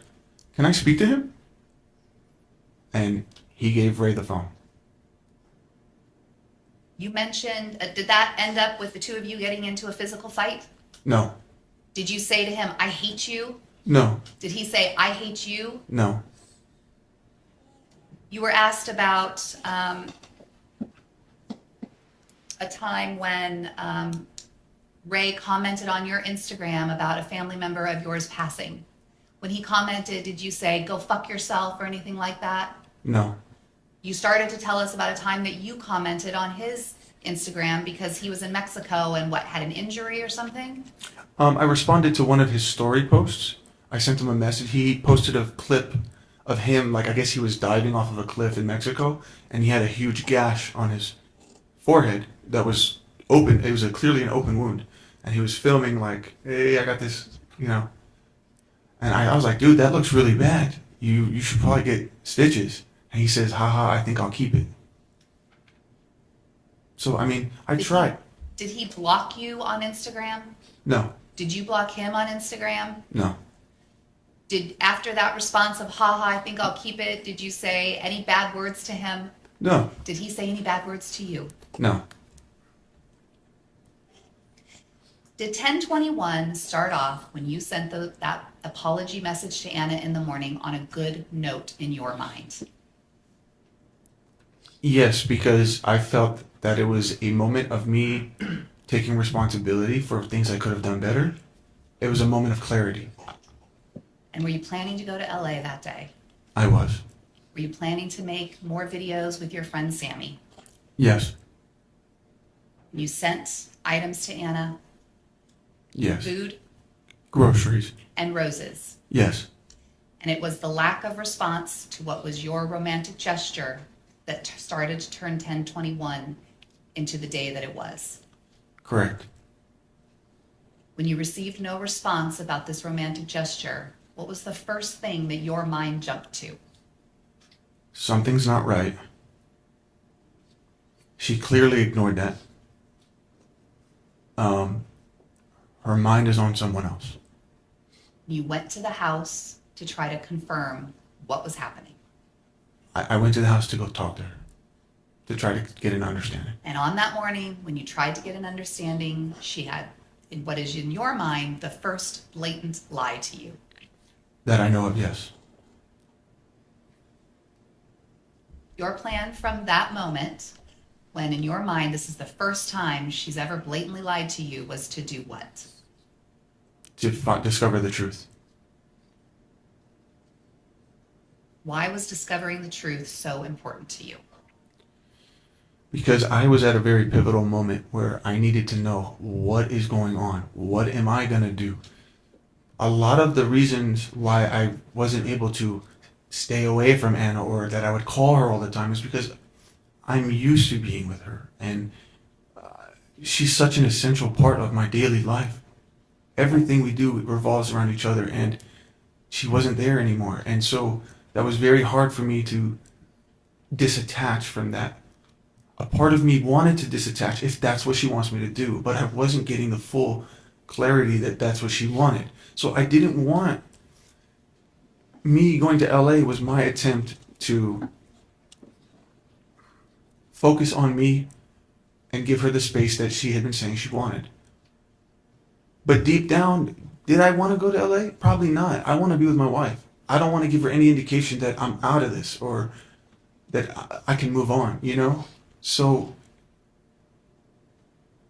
by me receiving the truth, I looked at it as this is the final pain, the final thing I needed in order for me to just disassociate from her and finally take a stand and leave. If you had gone there to the apartment with the intent or had the idea at any moment on your way there or walking into the apartment that you were going to kill them, that this was your plan, would you have recorded this on your phone? Absolutely not. There's no need to make incriminating evidence. All the times before that you had recorded your interactions with Anna, it was to protect yourself. Correct. Just like it was on 10/21 when you recorded yourself going into the apartment. Is that right? That is right. Thank you, nothing further.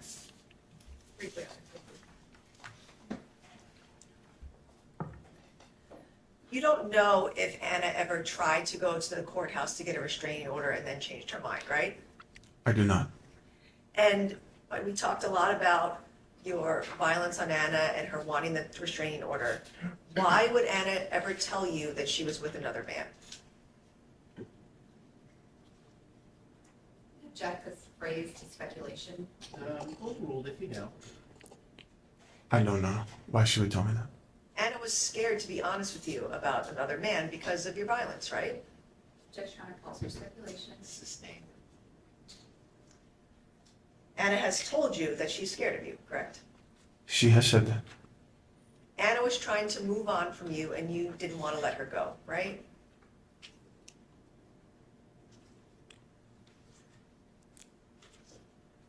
I don't know that she actually wanted to. She would say things that certainly seemed that way. But she told you that she wanted to move on and told you to move on too, right? So Correct. you knew that she wanted to move on from you, correct? She has told me that before. Right. But you didn't want to let her go and do that, correct? Correct. And you were asked about some recordings that you made. In fact, you did make recordings that had bad information or, evidence on it, correct? Ultimately, yes, it resulted to something that would not be favorable for me, but that was not my intention by starting the recording. Right, you made a recording where you admitted to beating Anna, right, beating the shit out of her. Or, I'm sorry, that's why you get your ass beaten, bitch. You made a recording where you said that, right? That was a statement I said during one of our bad interactions. Right, but that's an incriminating recording that you made that you kept on your phone, right?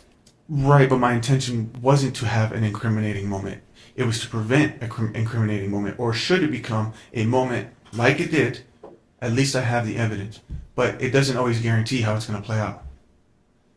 What do you mean like it did? You were recording an argument that you were having with Anna.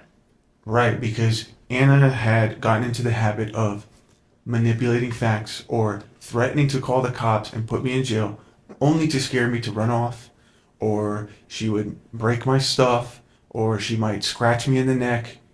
I just wanted to have records of that. I would argue that even the fact that I have recordings that shows incriminating stuff shows that that's not my intention. That's how it would have ended. You have no recordings where Anna was violent with you, correct? There is a recording where I said, "Don't touch me, don't touch me, don't touch me." She wasn't touching you. She was just looking at your phone, right? My phone was in my hand. She was attempting to grab it from me. But that's what you guys were arguing about. You kept telling her that you had slept with someone else, and she was trying to get your phone to see or call that woman, right? I'm not sure, but she was reaching for me and she was grabbing me. But she wasn't being violent with you. You never recorded anything where she was violent with you, correct? During the September 9th, when she tried to unpack the suitcase that I was trying to leave, she clawed me in the neck before I pushed her. That is not on any recording, correct? That was during the scuffle. Or I don't know if it's on the recording, but And you made a recording the morning of October 21st where you were essentially vandalizing the apartment, correct? that wasn't why I made the recording, but yes, But you have incriminating recordings on your phone. I do. And then that also includes the shooting, correct? Correct. All right, thank you. Nothing further.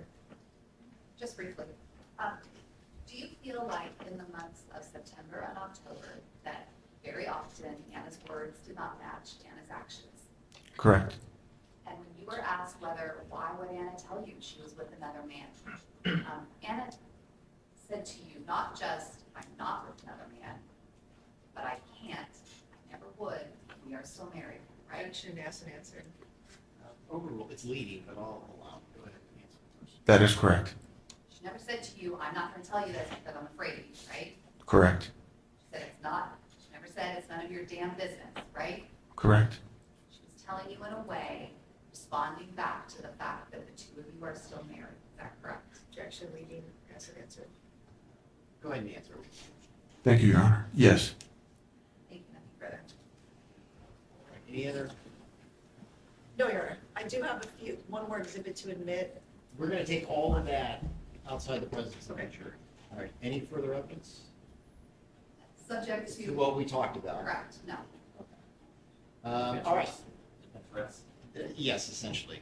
All right, ladies and gentlemen, rather than keep you around, which I don't like to keep you waiting, I'm gonna go ahead and send you home because I've got to go through the packet of instructions with the lawyers. It's obviously the law, and it's a very important part of the trial. So I'm gonna spend the rest of the afternoon with them.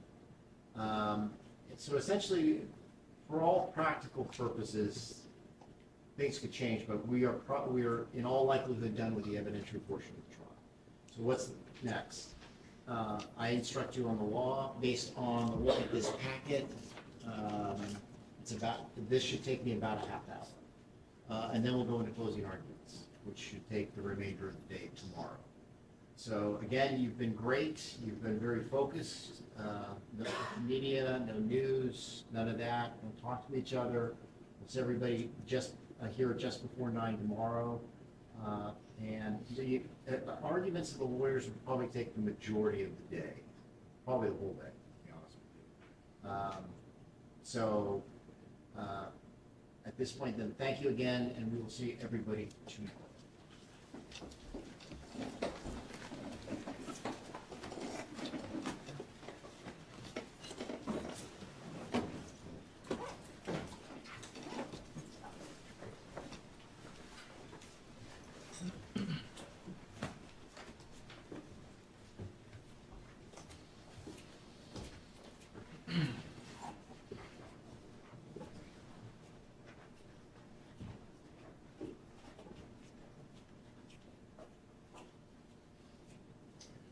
All right.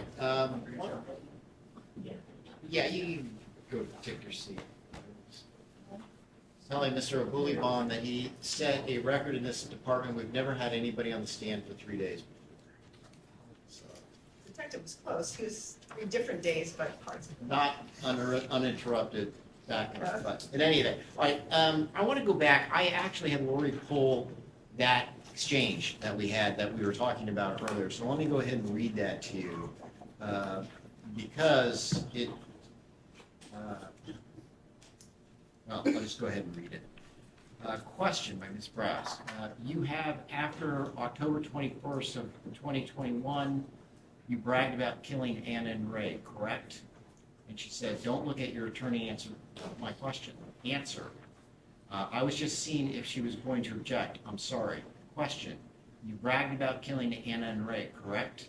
Answer, did I? Question, you told inmate Brian Edwards that you killed your bitch and the man she was with, correct? Answer, who's Brian Edwards? Question, you said that to Brian Edwards, correct? Answer, I'm going to have to, can we talk, because I don't know what this is about. We're talking about inmates now like an informant.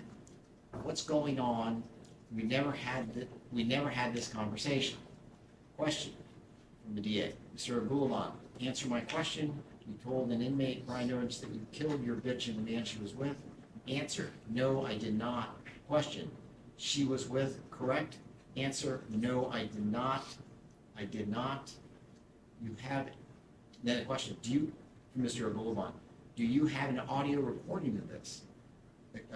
Question from the DA, I am asking you.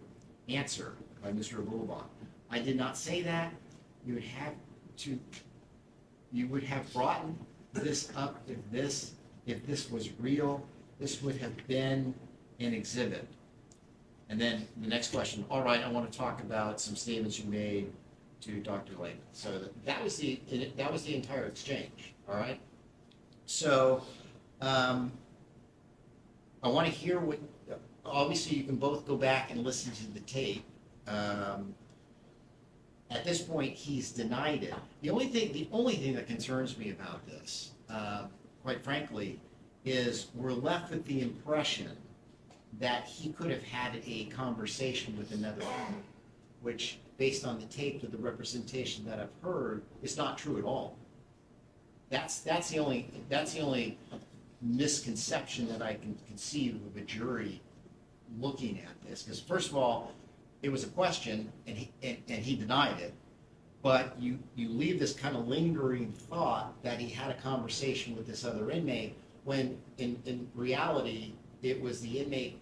In however way, and I'm obviously I haven't heard the tape. I'm speculating, emphasize, underline speculation, that he was telling something to his wife or some other person regarding this situation. So I want to make sure that that is not lingering in the air for the jury for the remainder of this trial, and I want to correct it. And obviously I can strike this particular testimony. It's only one page. It's a couple questions, and order them to disregard it, which is the traditional route to do. You can both listen to the tape tonight and see what you find out. I mean, like I said, I want to make sure that they are not left with this impression, because quite frankly, he has denied this, and if they believe him, that's fine, but as counsel said, if they disbelieve him, then I don't want them left with this incorrect impression that he actually had this conversation that did not exist. Right, and that's exactly our concern, is that this does really bear on credibility. That's why the question was posed to him. Well, and like I said, he was up there for 3 days. This is one page of testimony, and I just want to, I think I highlighted the issue, for lack of a better word, and I want to make sure that that is corrected, either by a stipulation that he never had this conversation. I would prefer not to have to go back and go down this bunny trail with evidence, because quite frankly, given all the evidence in this case, this is really, I think I said a sideshow before, it really is. It's not a big deal, but I don't want them having the false impression. That's a real important thing, because all it takes is one on the jury to say, hey, I think he had that conversation, when there is no conversation. So we want to take care of that. So just start thinking about how to remedy this situation. All right? That's fine. So listen to the tape, do all that.